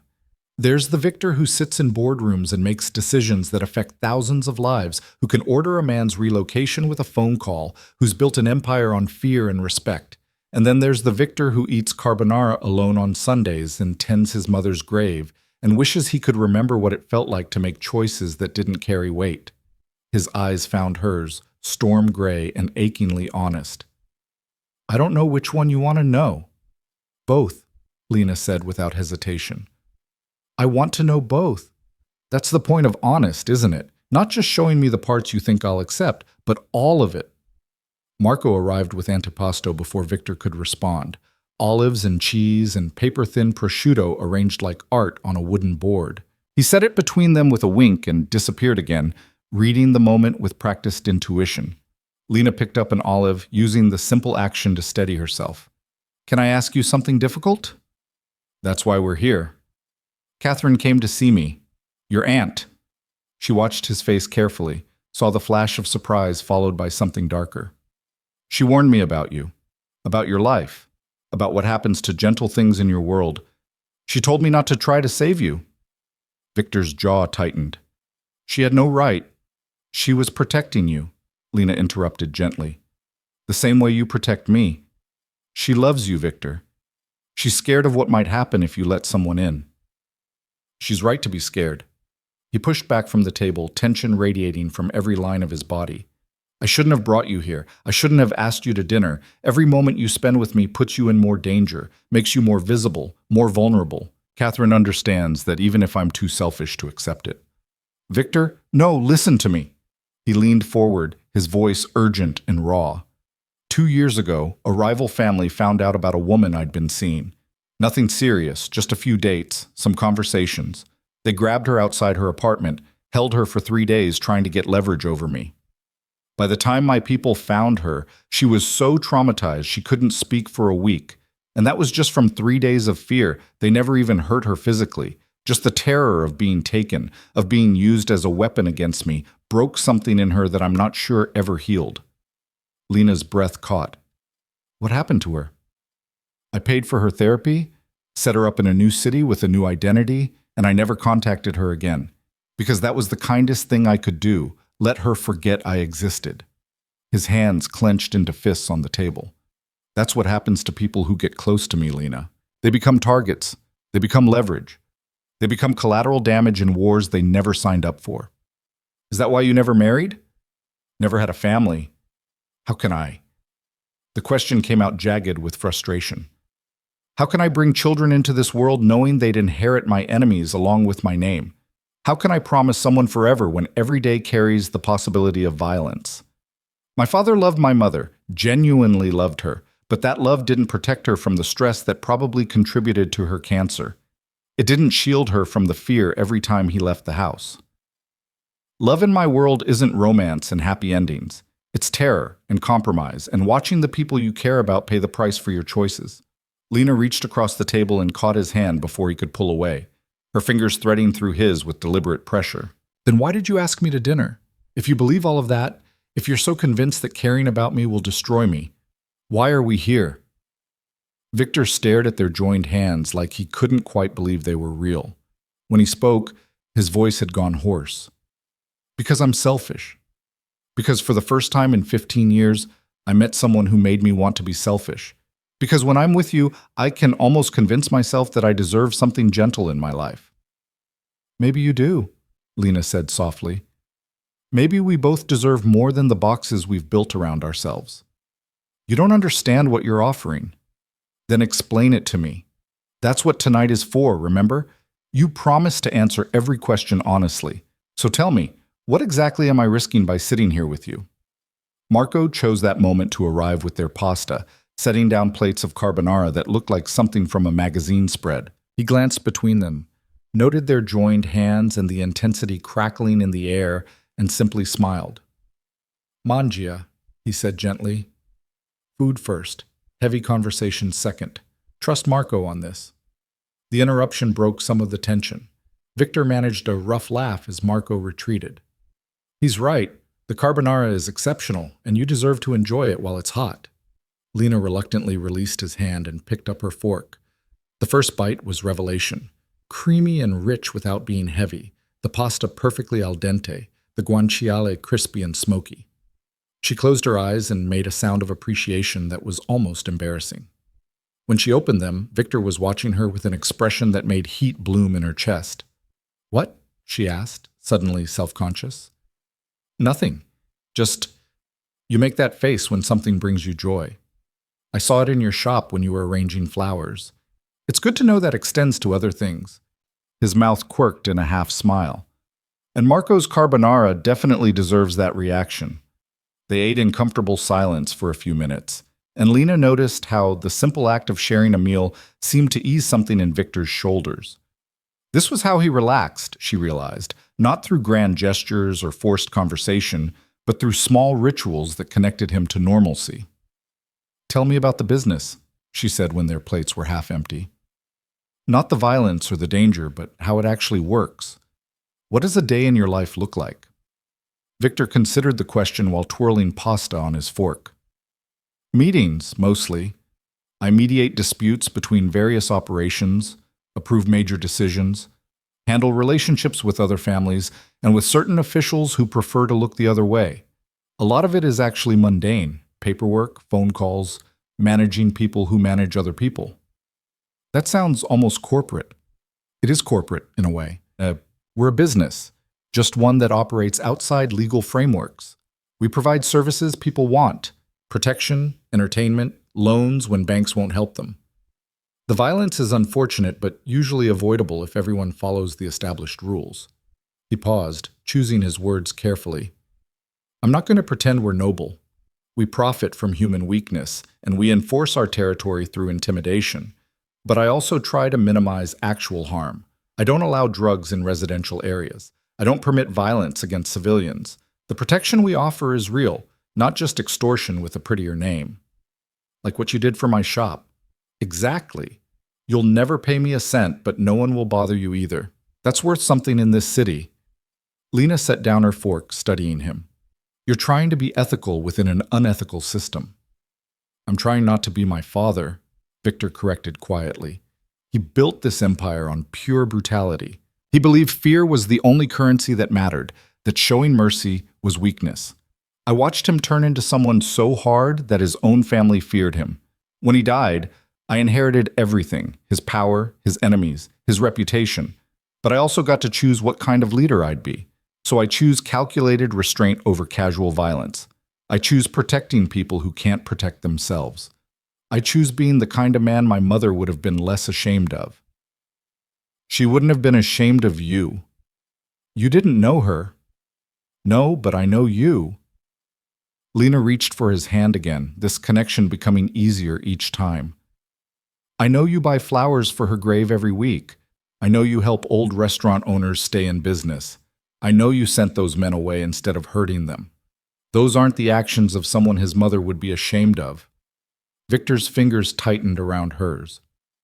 You're dangerous, Lena Hart. You make me want to believe I'm better than I am. Maybe you are better than you think. Maybe you've been living with your father's ghost for so long that you can't see yourself clearly anymore. Or maybe you're seeing me through filters of hope and flowers, and the real me would horrify you if you ever witnessed what I actually do. Then show me. The words came out before Lena could stop them, reckless and brave. Not tonight, not over dinner, but if you want me to understand your whole life, show me. Let me see the boardrooms and the decisions and the reality of what you do. Because right now, all I have are your stories and other people's warnings, and I want to make my own judgments. Victor pulled back, his expression shifting to something guarded. You don't know what you're asking. I'm asking for the truth. Isn't that what you promised me? No filters, no lies? The truth might make you run. Then I'll run. But at least I'll do it with actual knowledge instead of fear and imagination. Lena held his gaze steadily. I'm not a child, Victor. I'm not some innocent flower who needs to be protected from reality. I've lived in this city my whole life. I've seen violence, I've lost people, I've made hard choices. Don't patronize me by assuming I can't handle your truth. He stared at her for a long moment, and Lena could see the war happening behind his eyes. The desire to open up, battling against the instinct to protect her from himself. Finally, he exhaled slowly. There's a meeting Monday night. Just talking, no violence, but you'll see how things actually work. How I negotiate, how the power dynamics function, what it means when I make decisions that affect people's lives. His voice had gone formal, almost cold. If you still want to be part of this after that, we'll talk about next steps. But Lena? Once you cross this line, you can't uncross it. Once you see that world, it becomes part of your world too. I understand. Do you? Victor's expression was fierce now, almost angry. Because I don't think you do. I think you're romanticizing this, turning me into some kind of tortured anti-hero from a movie. But there's nothing romantic about watching me threaten someone's livelihood or seeing how easily people bend to my will out of fear. There's nothing heroic about the calculations I make every day about who gets mercy and who gets consequences. Then let me be the judge of that. Lena's voice remained steady even as her heart raced. You've spent this entire dinner telling me how dangerous you are, how I should run, how this will end badly. But you're still here. You still asked me to dinner. You still look at me like I matter. So either commit to pushing me away or commit to letting me in, but stop trying to do both. The silence that fell between them was charged and heavy. Marco appeared briefly, read the room, and silently refilled their wine glasses before disappearing again. Victor picked up his wine and drained half of it in one long swallow. You're right. I'm trying to have it both ways. Keep you close enough to satisfy my selfishness, far enough away to ease my conscience. That's not fair to either of us. So what do you want, Victor? Forget about what's safe or smart or right. What do you actually want? He set down his glass with careful precision, and when he looked at her, all his walls were down. I want to keep having dinner with you. I want to hear about your day and tell you about mine. I want to walk into your shop and watch you create beauty out of flowers. I want conversations that terrify me and silences that don't need filling. I want everything I've convinced myself I don't deserve, and I want it with you. Lena's breath caught at the raw honesty. Then have it. Stop sabotaging yourself with warnings and worst-case scenarios. Just be here, with me, and let whatever happens happen. Just like that? Just like that. She smiled, feeling lighter than she had in days. We'll take it one dinner at a time, one conversation at a time. Monday you'll show me your world, and I'll decide if I can live with it. But tonight we finish Marco's exceptional carbonara and we talk about normal things, and we pretend, just for a few hours, that we're exactly who we want to be instead of who we have to be. Something shifted in Victor's expression, relief and gratitude, and something warmer that Lena didn't want to name yet. I can do that. What do you want to know about normal Victor? Everything. What you studied before you took over the business, what you read, whether you're a morning person or a night person, all the small, unimportant details that make up a life. So he told her about the engineering degree he'd started and never finished because his father's health declined too quickly, about his obsession with mystery novels and how he always guessed the ending wrong, about how he was definitely a morning person, which drove James crazy because he called meetings at 7 a.m., about his attempt to learn piano that failed miserably because his hands were too impatient for the delicate precision required. In return, Lena told him about her grandmother's insistence on knowing the Latin names for every flower, about her secret talent for terrible karaoke, and how Maya had to drag her to the bar every time, about the garden she maintained on her apartment's tiny balcony where she grew herbs and vegetables with mixed success, about her dream of maybe expanding the shop someday, adding a small cafe corner where people could sit with their flowers and coffee. The conversation flowed easily, punctuated by laughter and more wine, the earlier tension dissolving into something comfortable and real. Marco brought out tiramisu without being asked, and Lena shared bites with Victor, their spoons occasionally colliding in companionable clumsiness. I can't believe you've never seen The Princess Bride, Victor said at one point, genuine shock in his voice. I can't believe you quote it regularly, Lena countered, delighted by this unexpected facet. You, the terrifying crime boss, walking around saying, as you wish to people. Only to James, and only when he's being particularly annoying. Victor's grin was boyish and unguarded. You should watch it. It's about true love and adventure and the importance of good banter. Very relevant to our situation. Our situation? Are you saying we're having an adventure? I think the moment you agreed to dinner with me, we started something that definitely qualifies as an adventure. Whether it's the good kind or the kind that ends in fire and chaos remains to be seen. Let's aim for the good kind, Lena said, her hand finding his across the table again.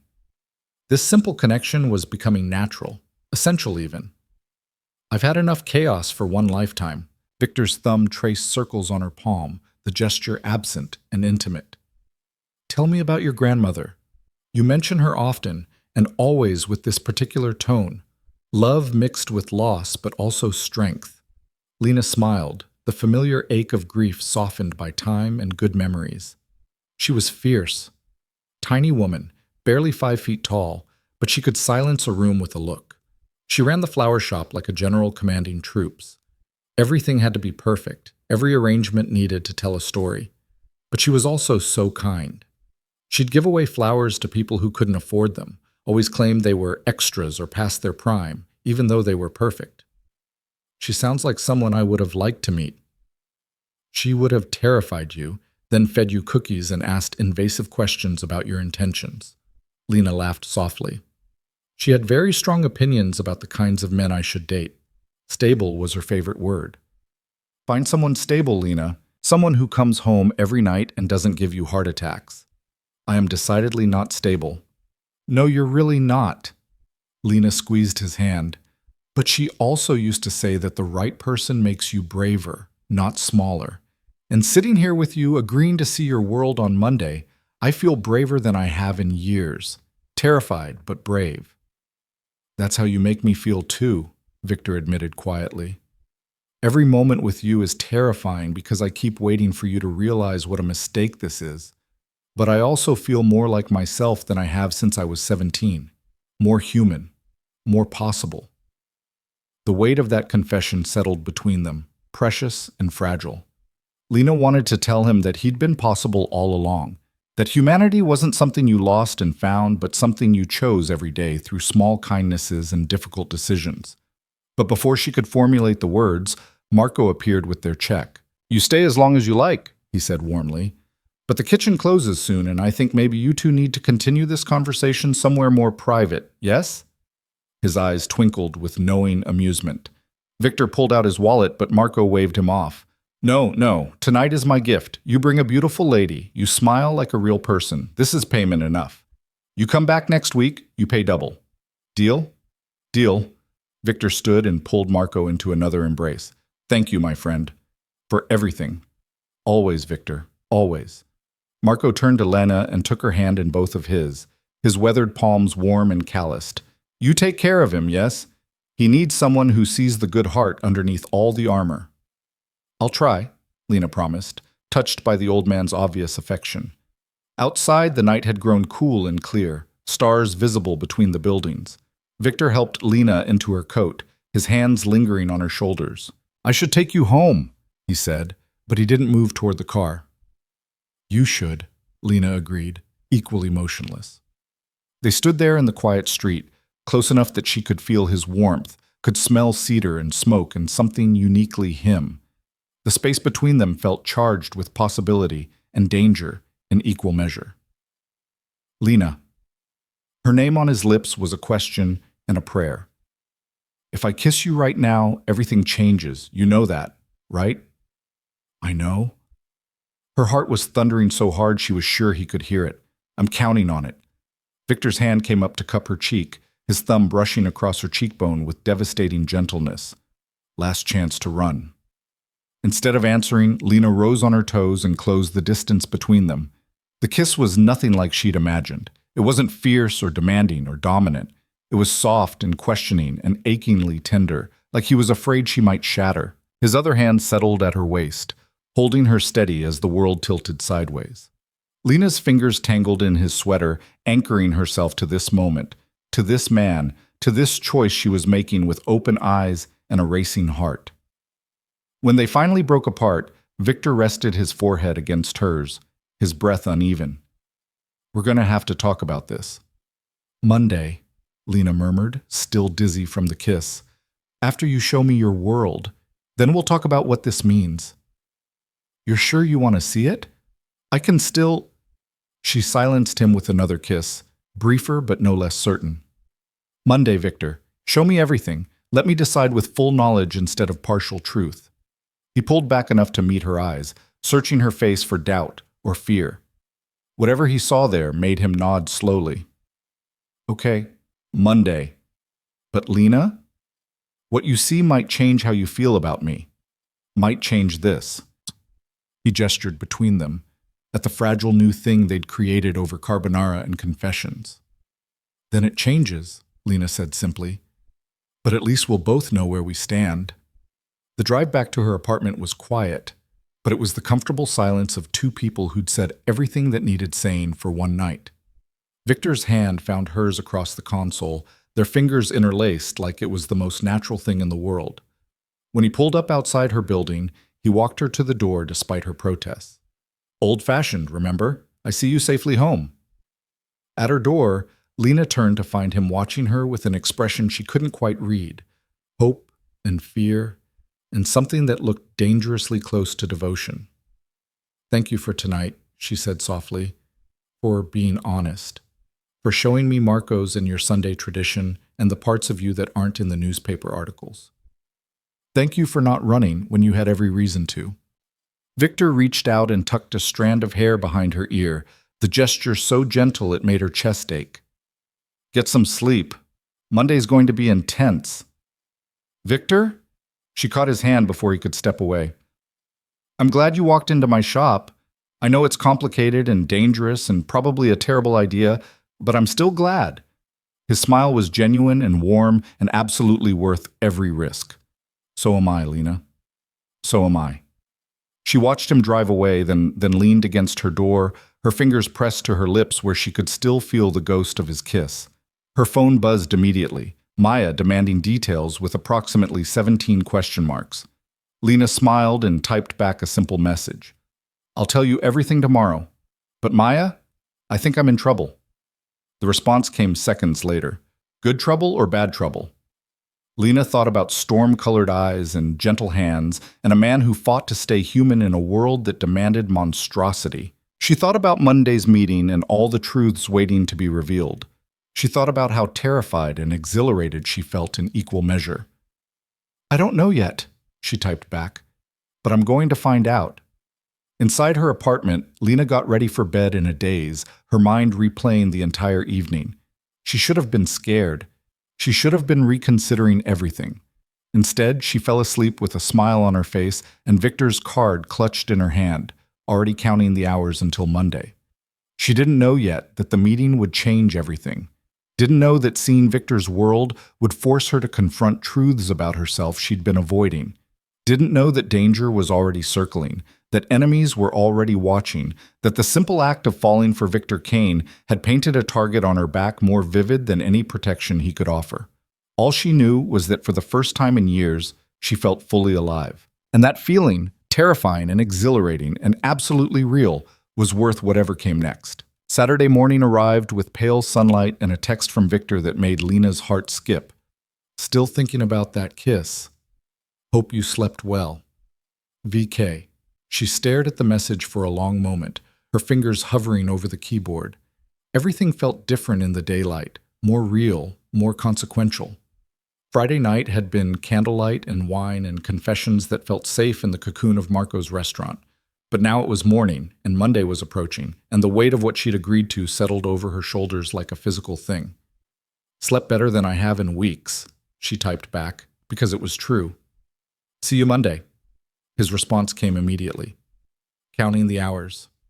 Maya showed up at the shop before lunch, armed with coffee and the determination of a lawyer preparing for trial.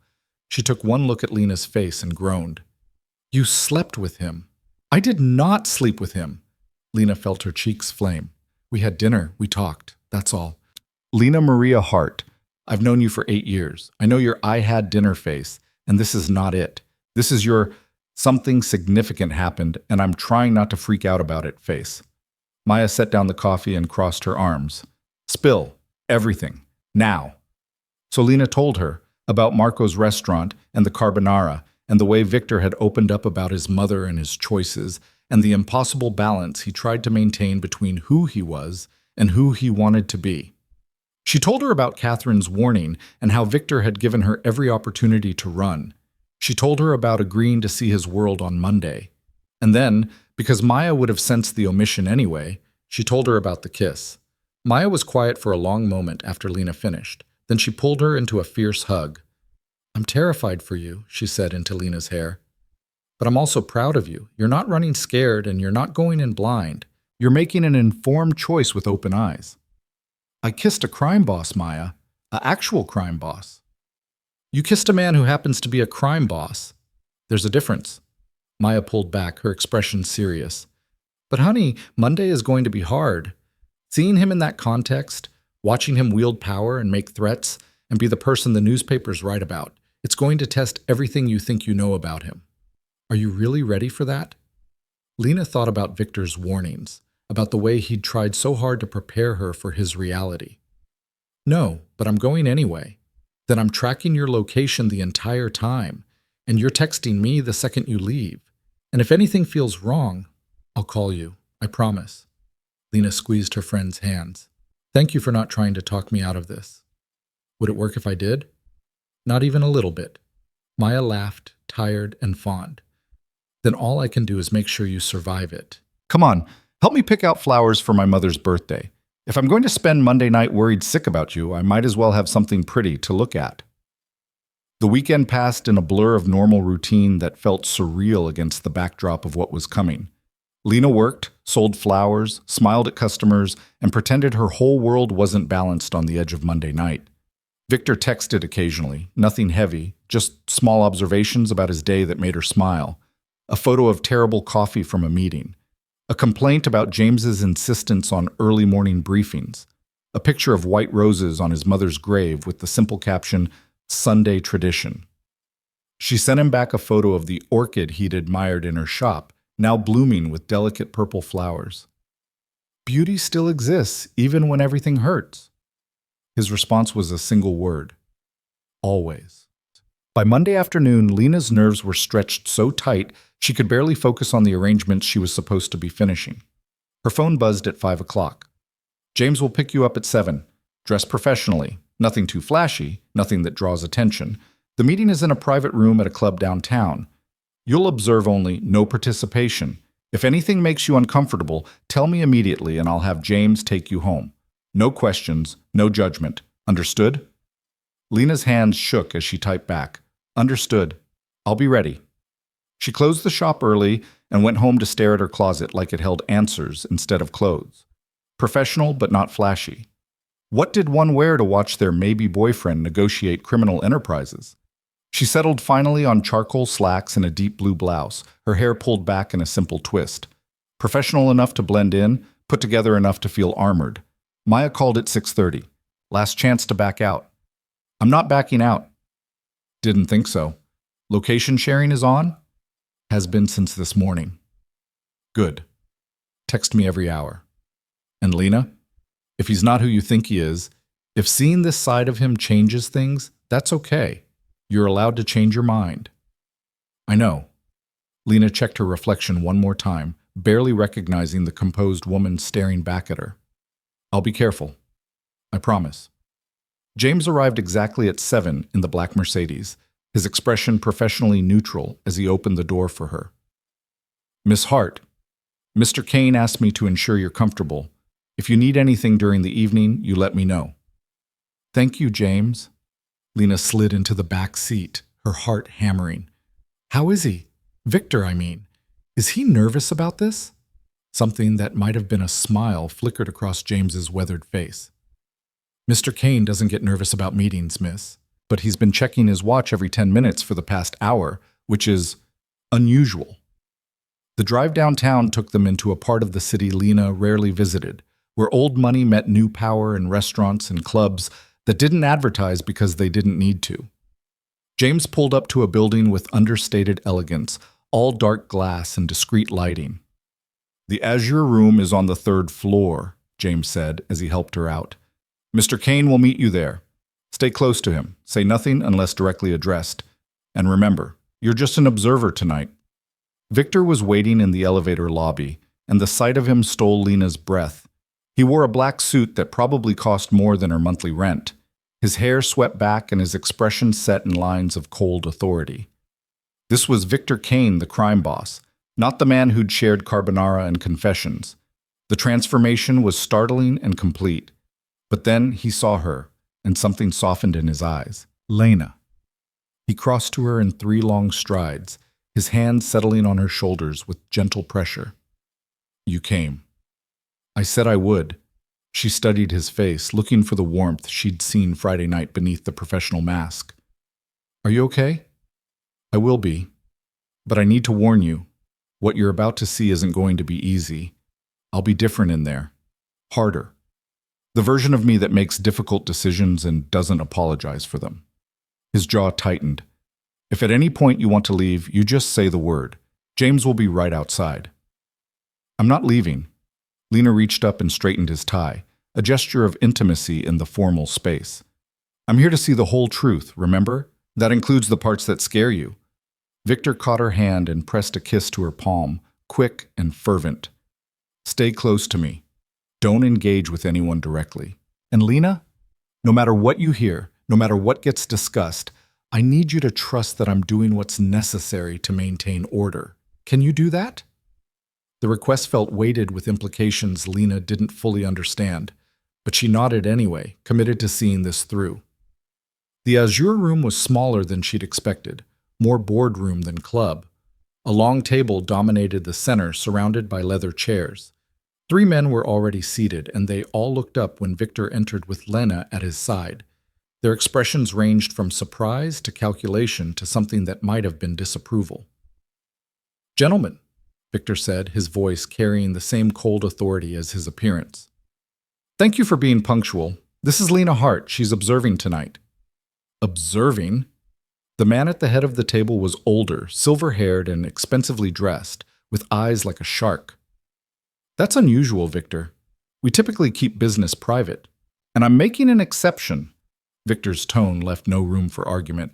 "Miss Hart is under my personal protection. She's here to understand how I conduct business. If anyone has a problem with that, we can reschedule." The silence that followed was heavy with unspoken challenge. Finally, the silver-haired man nodded slowly. "Your call, Kane, but she signs an NDA before we begin." "Already done." Victor pulled out a chair for Lena, positioning her slightly behind and to his left, close enough to hear, far enough to signal she wasn't a participant. Then he took his own seat, his entire demeanor shifting into something Lena had never seen before. This was the man who controlled half the city, and watching the transformation was like witnessing a mask slide into place. "Let's begin," he said. "Thomas, you called this meeting. What's the situation?" The man to Victor's right, Thomas, apparently younger with nervous energy, leaned forward. "It's the waterfront situation. The Volkov family is pushing into territory we've held for 3 years. They've approached 6 of our operations with buyout offers, and 2 have already accepted. If we don't respond, we'll lose the entire district by the end of the month." "Define respond." Victor's voice remained level, but Lena heard the steel beneath it. "We need to send a message. Make an example of one of the businesses that flipped. Show the others what happens when they break agreements with us." Lena's stomach tightened. This was what Victor had warned her about, the casual discussion of violence and intimidation dressed up in business language. "No." Victor's response was immediate and final. "We don't make examples of business owners who are just trying to survive. If the Volkovs are offering better terms, that's on us for not maintaining competitive relationships." "But, Victor," I said. "No, Thomas." The temperature in the room seemed to drop. What we do instead is meet with each of those businesses personally. We find out what the Volkovs offered, and we match it. We remind them that our protection is reliable and our terms are fair. We give them a reason to choose us that isn't fear. The silver-haired man, who Lena was beginning to realize must be someone important in the organization, made a skeptical sound. "That's soft, Kane. Your father would have burned down the first business that even considered switching sides." "My father also spent his last years paranoid and alone, trusted by no one and feared by everyone, including his own family." Victor's expression remained impassive, but Lena heard the edge in his voice. "I'm not my father. We maintain control through reliability and fair dealing, not through terror. The Volkovs will overreach eventually. They always do. When they fail to deliver on their promises, those businesses will come back to us. And they'll stay because we treated them with respect instead of threats. And if they don't come back," Thomas pressed, "if we lose the waterfront entirely, then we lose it." Victor's gaze swept the table, challenging anyone to argue. "But we lose it with our principles intact and our reputation for fairness enhanced. That's worth more in the long term than any territory gained through brutality." The discussion continued, covering disputes and agreements and territorial negotiations that Lena struggled to follow. But what struck her most was watching Victor operate in this context. He was commanding without being cruel, firm without being brutal. When one of the men suggested a particularly violent solution to a problem, Victor shut it down immediately and proposed an alternative that achieved the same goal through negotiation instead of force. This wasn't the monster Catherine had warned her about. This was a man trying desperately to run a criminal empire with something approaching ethics, walking an impossible line between maintaining control and maintaining his humanity. The meeting lasted nearly 2 hours. By the end, Lena's head was spinning with details about territories and operations and the complex web of agreements that apparently governed the city's underworld. But through it all, Victor remained consistent. Choose negotiation over violence, choose fair dealing over intimidation, choose the path that would let him sleep at night, even if it wasn't the easiest route to power. Finally, the silver-haired man stood. "We'll proceed with your approach, Kane, though I maintain you're too soft for this business." "Your objection is noted, Marcus." Victor's smile held no warmth. "Same time next month?" "Same time." Marcus's gaze flicked to Lena, assessing and cold. "I hope your observer learned what she needed to learn." "I'm sure she did." Victor stood and offered Lena his hand, pulling her smoothly to her feet. "Gentlemen, good evening." The walk to the elevator was silent. Victor's hand remained on the small of Lena's back, a gesture of possession and protection that she was beginning to recognize. James was waiting in the lobby, his presence solid and reassuring. "Take us to the waterfront," Victor said. "The old pier." "Sir?" James's eyebrows rose slightly. "Just do it." The drive was quiet and tense. Victor stared out the window, his jaw tight and his shoulders rigid with stress he'd been hiding during the meeting. Lena wanted to reach for him, to offer comfort, but something about his posture suggested he needed space to come down from whatever headspace he'd occupied for the past 2 hours. The waterfront at night was deserted and cold, waves slapping against wooden pilings in a rhythm that felt ancient and indifferent. Victor got out of his car without a word and walked to the edge of the pier, his hands shoved deep in his pockets, his shoulders hunched against the wind. Lena followed, wrapping her arms around herself against the chill. "Victor? I hate it," he said without turning around. "Every single time, I hate it. Sitting in those rooms talking about territories and operations like we're discussing real estate instead of people's lives. Maintaining the balance between being strong enough to keep control and being human enough to sleep at night. It's exhausting, Lena. It's so fucking exhausting." She moved to stand beside him, close enough that their shoulders touched. "You were good in there. Fair. You stopped them from hurting people multiple times. This time." His laugh was bitter. "This time I managed to talk them into the peaceful option. But there will be times when I can't. Times when the only choice is violence or losing everything my family built. And I'll make those choices, Lena. I'll order things done that will keep you awake at night if you know about them. That's what you saw tonight. The best version of me in that world. The version that tries to minimize harm. But the harm still happens. The violence still exists." "I know." Lena reached for his hand, threading her fingers through his. "I'm not naive enough to think you've never hurt anyone. But I also saw you tonight choose negotiation over brutality when brutality would have been easier. That means something, Victor. That means you're still fighting to be the person your mother would have been proud of." He turned to her finally, and the anguish in his eyes nearly broke her. What if it's not enough? What if trying to be ethical in an unethical system just makes me a hypocrite instead of a hero? "You're not a hero. You're just a man trying to do the best he can in an impossible situation." Lena cupped his face in her hands, forcing him to meet her gaze. "And that's enough for me. The fact that you hate what you have to do, the fact that you fight for peaceful solutions, the fact that you're standing here at midnight questioning whether you're good enough, that tells me everything I need to know about who you really are." "I don't deserve you," Victor whispered. "I don't deserve this kindness." "Maybe not, but you have it anyway." She pulled him down and kissed him, tasting salt air and desperation and relief. When they broke apart, she kept her forehead pressed to his. "I'm not running, Victor. I saw your world tonight, and I'm still here, still choosing this, still choosing you. Even knowing what I am, what I do, especially knowing that. Because now I understand the weight you carry, and I want to help you carry it, if you'll let me. Victor pulled her close, wrapping his arms around her like she was the only solid thing in a shifting world. They stood that way for a long time, the city lights glittering behind them and the dark water rolling endlessly before them. "We should go," he said finally. "It's cold, and you're shivering." "I'm okay." "You're freezing." He shrugged out of his jacket and draped it around her shoulders, the gesture so tender it made her chest ache. "Come on, I'll take you home." In the car, Victor pulled her close, and Lena let herself relax against his side. The meeting had been intense, but it had also been clarifying.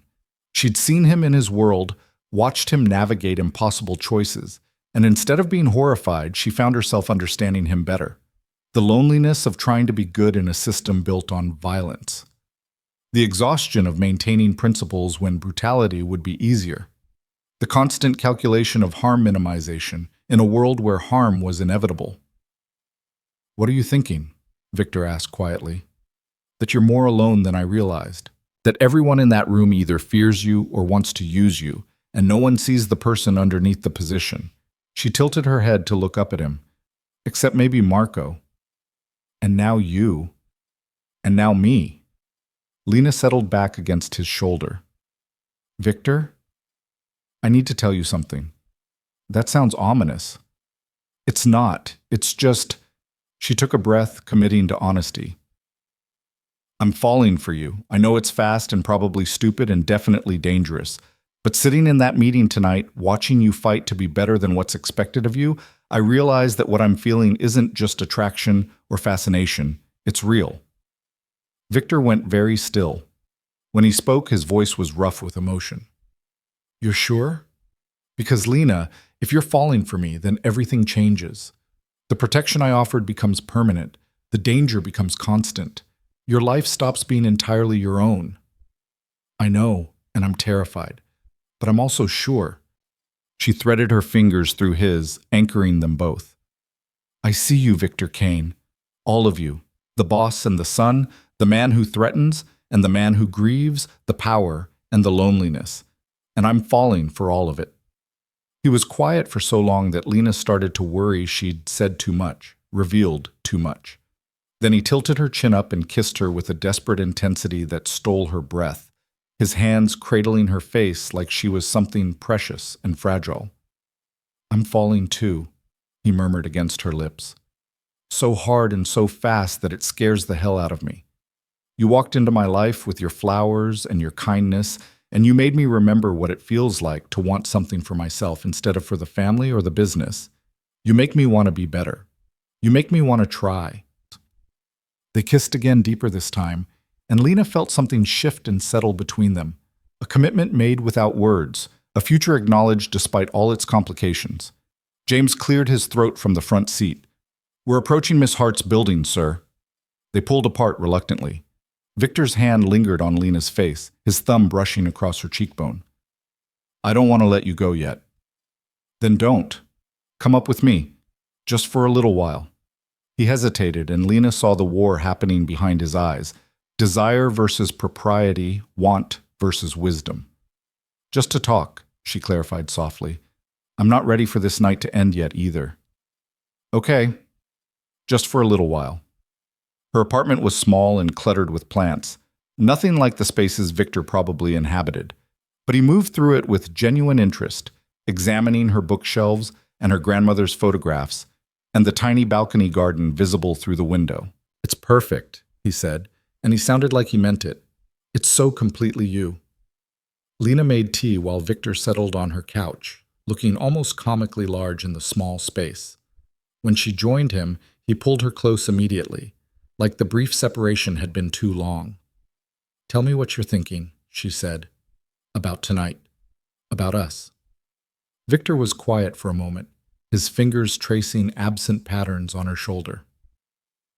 "I'm thinking that I've spent 15 years building walls around myself, convincing myself that isolation was necessary for survival. And then you appeared and started dismantling those walls brick by brick, and I'm terrified of what happens when they're gone completely.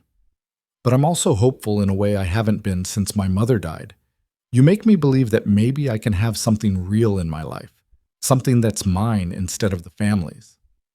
You can, Lena insisted. We can.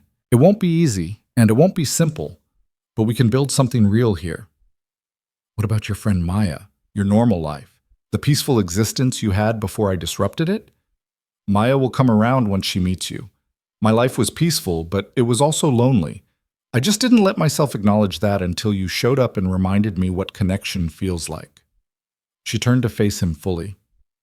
And yes, you disrupted everything. But sometimes disruption is exactly what we need to realize we've been settling for less than we deserve. Victor's expression held wonder and disbelief in equal measure. How are you real? How is this real? I ask myself the same thing every time I'm with you. Lena kissed him softly. But it is real. We're real. And whatever comes next, we'll face it together. They talked until well past midnight, curled together on her couch with cold tea forgotten on the coffee table. Victor told her about the other men in the meeting. Marcus, who'd served his father and still saw him as a boy playing at leadership. Thomas, who was ambitious but loyal. The network of relationships and obligations that governed his world. Lena told him about her dreams for the shop, about the customers who'd become friends, about the small joys of her daily life that had felt insufficient until she'd had someone to share them with. When Victor finally stood to leave, it was nearly 2 a.m, and they were both exhausted and happy and reluctant to separate. I'll see you this week? Lena asked at her door. Every day if you'll let me. Victor kissed her forehead, her cheeks, finally her mouth, soft and sweet and full of promise. Thank you for tonight, for not running, for seeing me and staying anyway. Thank you for letting me in, for trusting me with your truth. After he left, Lena leaned against her door and smiled like an idiot. Her phone buzzed with a message from Maya. Still alive? Very much alive. And very much in trouble. Good trouble or bad trouble? Lena thought about storm-colored eyes and impossible choices and the weight of falling in love with a man who carried the world on his shoulders. She thought about the certainty she'd felt watching him navigate his dangerous world with as much integrity as possible. She thought about his kiss and his confession and the future they were building despite all reason. The best kind of trouble, she typed back. Then she went to bed with Victor's jacket still draped over her chair and the taste of his kiss still on her lips, not knowing that danger was already moving against them. Not knowing that enemies had noticed Victor Kane's new vulnerability.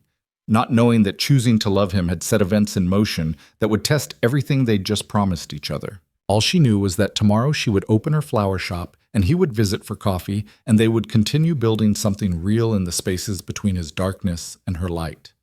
And that was enough. For now, it was enough. The trouble came on a Wednesday afternoon when the world was bright with autumn sunlight and Lena was elbow-deep in roses for a corporate event. She'd been humming absently, her mind half on the arrangement and half on the text Victor had sent that morning, just a photo of his terrible coffee with the caption, "Counting down to tonight." When the bell chimed and 2 men walked in who made every instinct she had scream danger. They weren't like the thugs who'd come before. These men wore expensive suits and moved with military precision, their eyes scanning her shop with cold assessment. The taller one smiled, but it never reached his eyes. Lena Hart?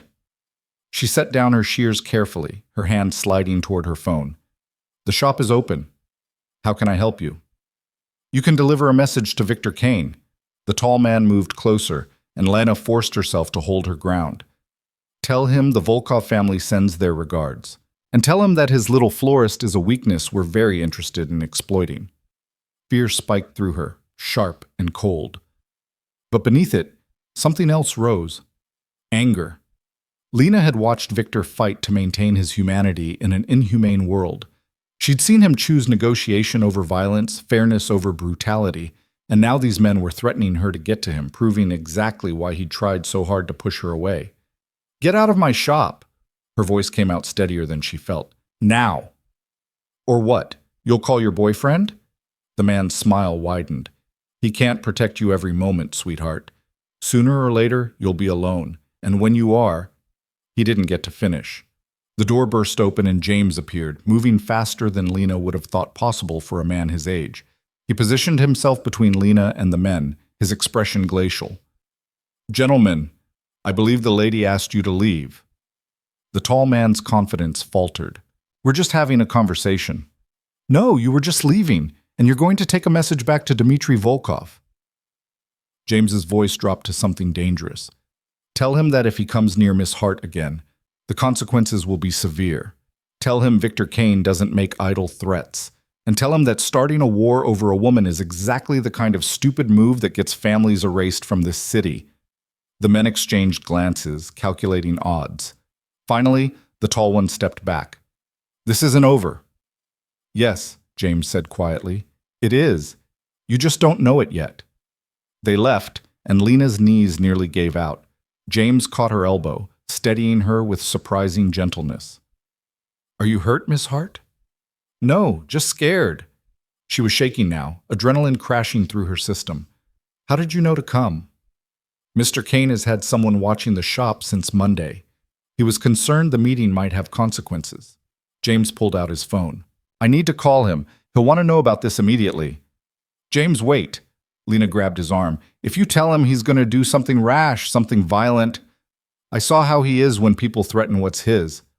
With respect, miss, he needs to know. And he needs to respond. The Volkovs made a direct threat against you. If he doesn't answer that, it shows weakness. And weakness in this world gets people killed. Lena knew he was right, but the thought of Victor abandoning his principles because of her, of becoming the brutal man his father had been to keep her safe, made her sick. Then I need to talk to him first, before he makes any decisions. Please, James. The older man studied her for a long moment, then he nodded slowly. I'll take you to him. But Miss Hart? He's not going to like this, and he's not going to let it slide. The drive to Victor's office felt surreal. Lena had never been to his actual workplace, had only seen him in neutral spaces like Marco's restaurant or her own apartment. But James drove her to a building in the financial district, all glass and steel and obvious money, and led her to a top-floor office that overlooked half the city. Victor was on the phone when they entered, his back to the door as he stared out at the skyline. He was in work mode, his voice clipped and authoritative as he discussed something about shipping schedules. Then James cleared his throat, and Victor turned. The phone slipped from his hand. He crossed the room in 3 strides, his hands immediately going to Lena's face, turning her head this way and that as he searched for injuries. What happened? Are you hurt? James? What the hell? The Volkovs sent men to her shop, James said quietly. They made threats. I intervened before anything could happen, but sir, this is a direct challenge. They're trying to use her against you. Victor's expression went absolutely cold. It was like watching ice form over deep water, all warmth and humanity vanishing behind ruthless calculation. Get Marcus and Thomas here, now, and find out where Dmitry Volkov is at this exact moment. Victor, no! Lena grabbed his arm, feeling the tension thrumming through him. That's not the answer. They threatened you. In your own shop, there has to be consequences. His voice was terrifyingly calm. I tried diplomacy. I tried fair dealing, and they responded by going after the one thing in this world that actually matters to me. So yes, Lena, there are going to be consequences. And what will those consequences be? Violence? Retaliation? Becoming exactly the man you've been fighting not to be? She moved to stand directly in front of him, forcing him to look at her instead of through her. I sat in that meeting Monday and watched you choose negotiation over brutality. Don't let them take that away from you. Don't let me be the reason you become your father. You don't understand yet. I understand perfectly. I understand that responding with violence will start a war. I understand that war will get people hurt or killed. And I understand that you'll win because you're Victor Kane and you control half this city, but you'll lose yourself in the process. Her voice cracked with emotion. And I didn't fall in love with a monster, Victor. I fell in love with a man who hates what he has to do and fights every day to minimize harm. Don't make me watch you destroy that man to protect me. Victor's carefully controlled expression shattered. He pulled her close, his face buried in her hair, his whole body shaking with suppressed rage and fear. They threatened you. They walked into your shop and threatened you, and I can't just let that go, Lena. I can't be weak when it comes to you.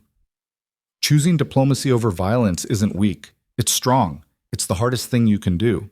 She held him tight, feeling his heart racing against her chest. Please, let me help you find another way.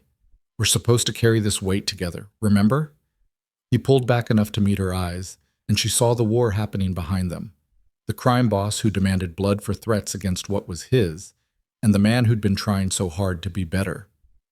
What do you suggest? I don't know yet, but there has to be a middle ground between doing nothing and starting a war. Lena looked over at James, who'd been watching this entire exchange with careful neutrality. James, you've been in this world longer than either of us. What would be a strong response that doesn't escalate to violence? James seemed surprised to be consulted. He was quiet for a moment, thinking. The Volkovs are overreaching.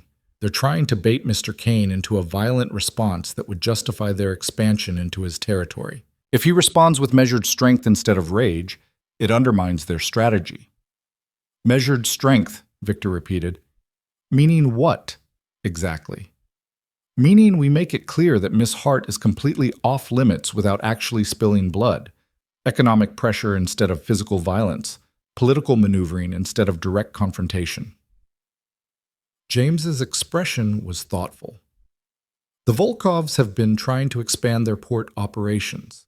If certain officials suddenly became very interested in their shipping manifests, very concerned about potential customs violations, their expansion would grind to a halt. And if certain business owners they've been courting suddenly received better offers from us with ironclad contracts. We choke them out economically instead of literally, Victor finished, understanding dawning in his eyes. Make it too expensive to operate, too risky to expand until they're forced to retreat or negotiate. Exactly. It's slower than violence, but it's also more permanent, and it sends a message that you're not a man who can be provoked into stupid mistakes. James looked at Lena with something like respect. It's the kind of response your mother would have approved of, sir. Victor's jaw tightened at the mention of his mother. He was quiet for a long moment, his hand finding Lena's and gripping tight. Finally, he nodded. Do it. Start the economic pressure immediately. And James? I want a protection detail on Lena at all times. 2 people minimum, rotating shifts, invisible unless needed. She doesn't go anywhere without someone watching. Victor, I don't need... Yes, you do. And this isn't negotiable. His voice was firm, but not angry. You were right about not resorting to violence, but you're going to be wrong if you think I'm letting you walk around unprotected while the Volkovs are making threats. This is the compromise, Lena. I don't start a war, but I make damn sure you're safe. Lena wanted to argue, wanted to insist she could take care of herself, but she'd seen the fear in his eyes when James had told him about the threat, had felt the way he'd shaken when he'd held her. And she understood, finally, what Catherine had meant about everyone Victor cared about becoming a target. Okay, she said quietly, but invisible protection. I don't want armed guards following me around the grocery store scaring my customers. Invisible. I promise. He kissed her forehead, her cheeks, finally her mouth, desperate and relieved and still edged with fear. I'm sorry. I'm so sorry they dragged you into this. I dragged myself into it. Eyes wide open, remember? She cupped his face in her hands. We're in this together now, which means we make decisions together, fight battles together, and find solutions that don't compromise who we are. Deal? Deal. Victor pulled her close again, and Lena felt him slowly relaxing, the immediate crisis past. You're dangerous, Lena Hart. You make me want to be better even when being worse would be easier. Good. Because I'm not done making you uncomfortable yet. She pulled back and looked around his office, taking in the expensive furniture and the view and the clear evidence of the power he wielded. We need to talk about what happens next. About us. About what this relationship actually looks like going forward. James cleared his throat. That's my cue to leave. I'll start implementing the economic pressure and arrange the protection detail. He paused at the door. For what it's worth, sir, I think you're making the right choice, both about the Volkovs and about Miss Hart. When they were alone, Victor led Lena to the leather couch by the window and pulled her down beside him. You're right. We need to talk about this. About what it means that you're part of my life now. It means I'm a target, Lena said bluntly. It means people will try to use me against you. It means my quiet, peaceful life is over. Yes. He didn't try to soften it. It means all of that. And it also means you'll have protection you never asked for and restrictions you never wanted. It means watching me make difficult choices and living with the knowledge of what I do. It means being connected to a world you wanted nothing to do with. His expression was pained. I can still walk away, Lena. I can end this now, set you up somewhere safe, and make sure everyone knows you're off limits. You can have your peaceful life back. Is that what you want? No, but what I want doesn't matter if it puts you in danger. Lena was quiet for a moment, thinking about the past few weeks, about white roses and carbonara and confessions over wine, about watching him navigate his impossible world with as much integrity as he could manage, about the way her heart had started beating differently the moment he'd walked through her door. I don't want my old life back, she said finally. It was safe and quiet and ultimately empty. You were right that first night. I was visible the moment you showed interest in me. Walking away now wouldn't change that. The Volkovs would still know I mattered to you. Other families would still see me as potential leverage.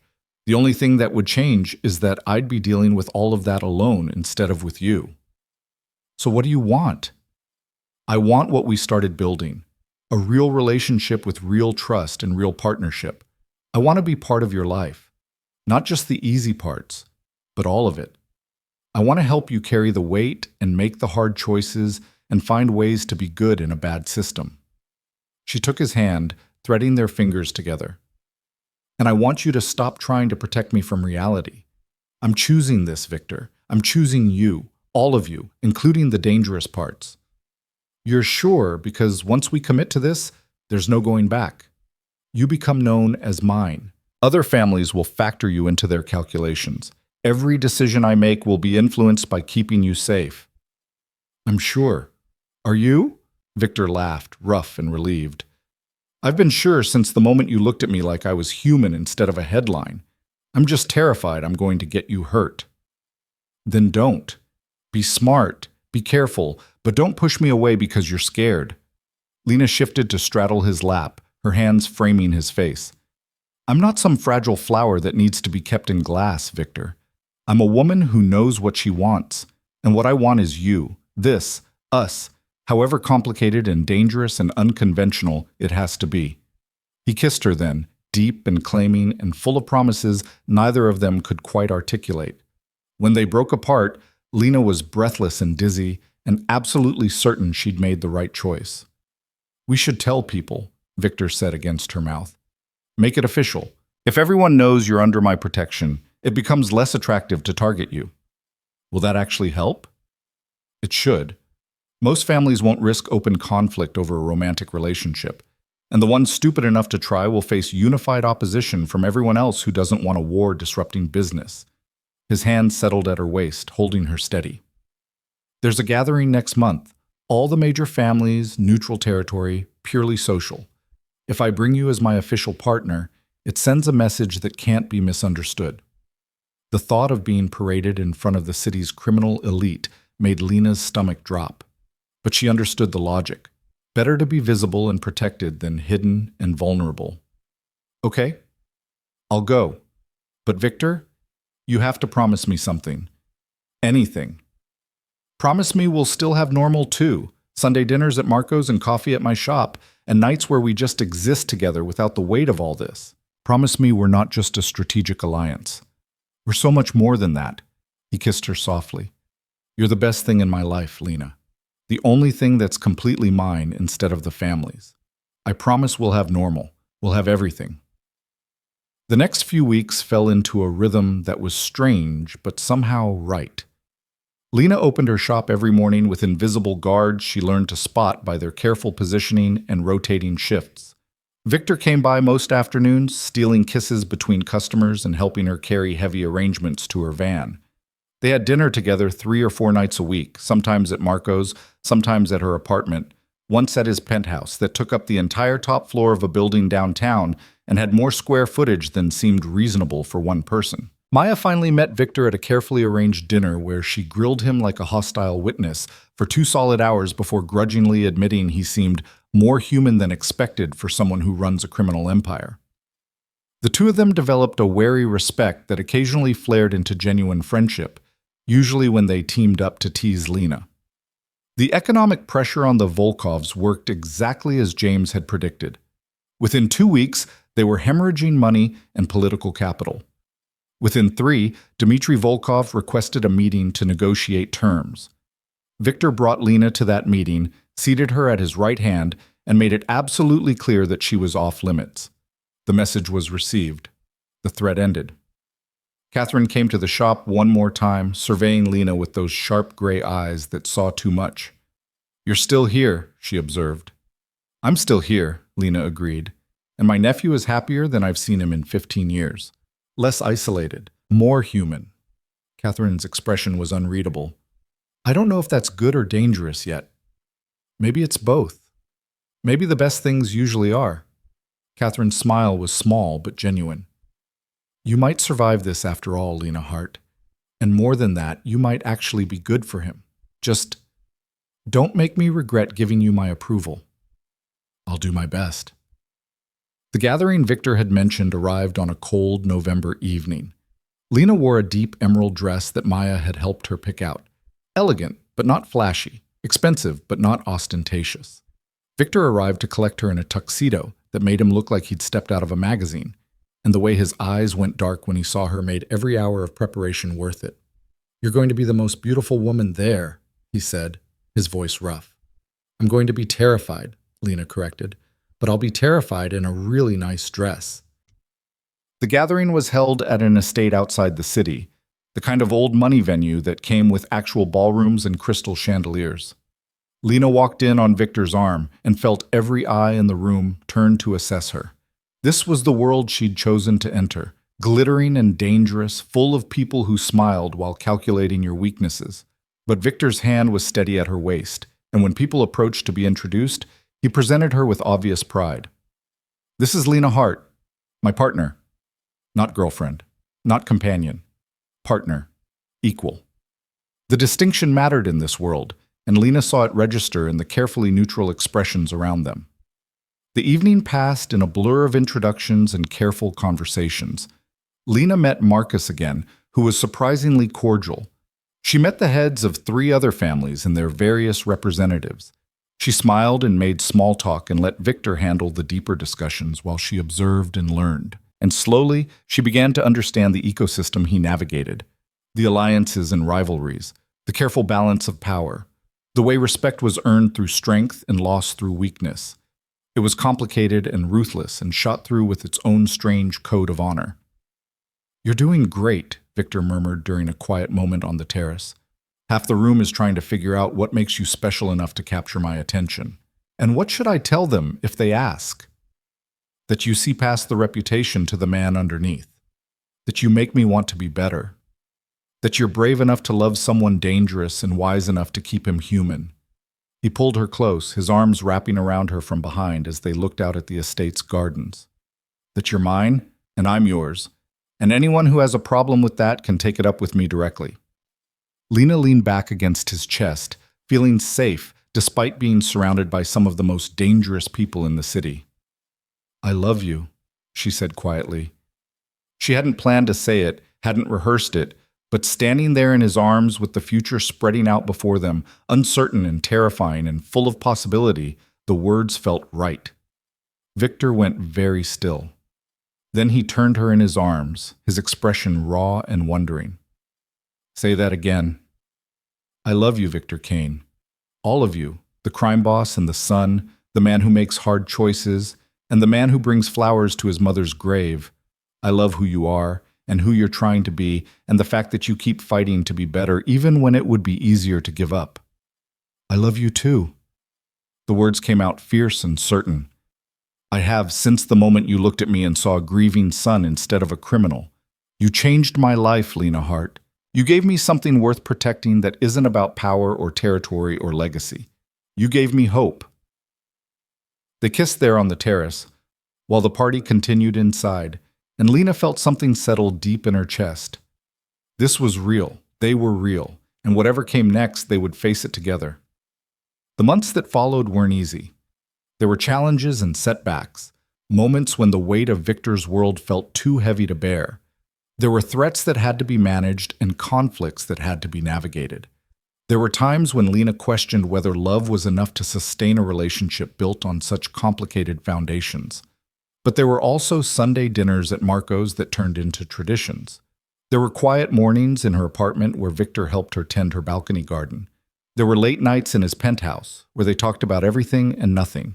There were small victories, a dispute resolved peacefully, a violent option avoided, a choice made that honored both security and humanity. Slowly, carefully, they built a life together. Lena's shop remained her sanctuary, but it expanded to include a small cafe corner where people could sit with their flowers and coffee, funded by Victor's quiet investment. Victor's business remained what it was, but Lena's influence softened its edges, her presence a constant reminder that there was more to life than power and control. Catherine became an unexpected ally, her initial skepticism transforming into genuine affection for the woman who'd brought her nephew back to life. Maya and James developed a friendship based on their shared commitment to keeping their respective people safe and sane. Marco adopted Lena as family, insisting she call him Uncle Marco and slipping her recipes that had been in his family for generations. And Victor learned that letting someone in didn't make him weak, that loving Lena didn't compromise his ability to lead, but rather strengthened it by giving him something real to fight for. He continued making difficult choices and wielding dangerous power, but he did it with her voice in his head asking him to find the path that let him sleep at night. A year after they met, Victor took Lena back to the waterfront pier where he'd first admitted how much he hated his world. The city lights glittered across the water, beautiful and indifferent. "I've been thinking," he said, his arm around her shoulders as they watched the waves, "about what happens next, about the future." "What about it?" "I want you in it, permanently, officially." He pulled back and reached into his pocket, producing a small box that made Lena's breath catch. "I know this life isn't what you imagined for yourself. I know it's complicated and dangerous and probably insane. But Lena, you make me better. You make me human, and I don't want to spend another day without you being my partner in every possible sense." The ring was perfect, a deep green emerald surrounded by small diamonds, elegant and unique, and so perfectly suited to her that Lena knew he'd put real thought into choosing it. "Marry me," Victor said, and his voice held none of his usual command. Just hope and vulnerability and love. Build a life with me. Help me navigate this impossible world. Let me spend the rest of my days trying to deserve you. Lena looked at the ring, then at Victor, then out at the city that had become theirs together. She thought about the flower shop girl who'd just wanted a quiet life, and the crime boss who'd been trying to stay human, and how they'd found each other against all odds and built something real in the spaces between darkness and light. "Yes," she said, and watched joy transform his face. "Yes, I'll marry you. I'll build a life with you. I'll help you carry the weight and make the hard choices and keep fighting to be good in a bad system." He slid the ring onto her finger and kissed her with a tenderness that made her heart ache. When they pulled apart, both of them were crying and laughing and holding each other like they were the only solid things in a shifting world. "I promise you," Victor said fiercely, "I will spend every day trying to be worthy of this, of you, of the faith you have in me." "You already are worthy. You just needed someone to help you see it." Lena kissed him again, tasting salt and promise. "We're going to be okay, Victor. Not perfect, not easy, but okay. Together." And they were. They got married in a small ceremony at Marco's restaurant, surrounded by the strange family they'd built. Catherine elegant and tearful, Maya suspicious but supportive, James standing as Victor's best man with obvious pride. The major families sent representatives and gifts, acknowledging the union as a new form of alliance. Lena kept her shop, though she expanded it and hired help. Victor continued running his empire, though with Lena's influence guiding him towards solutions that minimized harm. They bought a house with space for a garden and Sunday dinners, neutral territory that belonged to them instead of the business or the family legacy. It wasn't the safe, quiet life Lena had imagined. It was complicated and sometimes frightening, full of challenges she'd never expected to face. But it was also real and deep and built on a foundation of genuine love and partnership. Victor had been right that first night. Loving him changed everything, but Lena had been right too. Sometimes the most dangerous choice is also the bravest. Sometimes falling for the storm means learning to dance in the rain. Sometimes the person who seems most wrong for you is exactly who you need to become fully yourself. And sometimes a florist and a crime boss can build something beautiful in the spaces between flowers and power, choosing each day to be better together than they ever could have been apart. The quiet world had met the storm, and instead of being destroyed, both had been transformed. The florist learned that she was braver than she'd known, strong enough to love someone dangerous without losing herself. The crime boss learned that letting someone in didn't make him weak, but gave him something worth fighting for beyond power and control. Together, they built a life that honored both light and shadow, gentleness and strength, the peaceful beauty of flowers and the necessary weight of difficult choices. And in the end, that was more than either of them had dared to hope for. It was everything.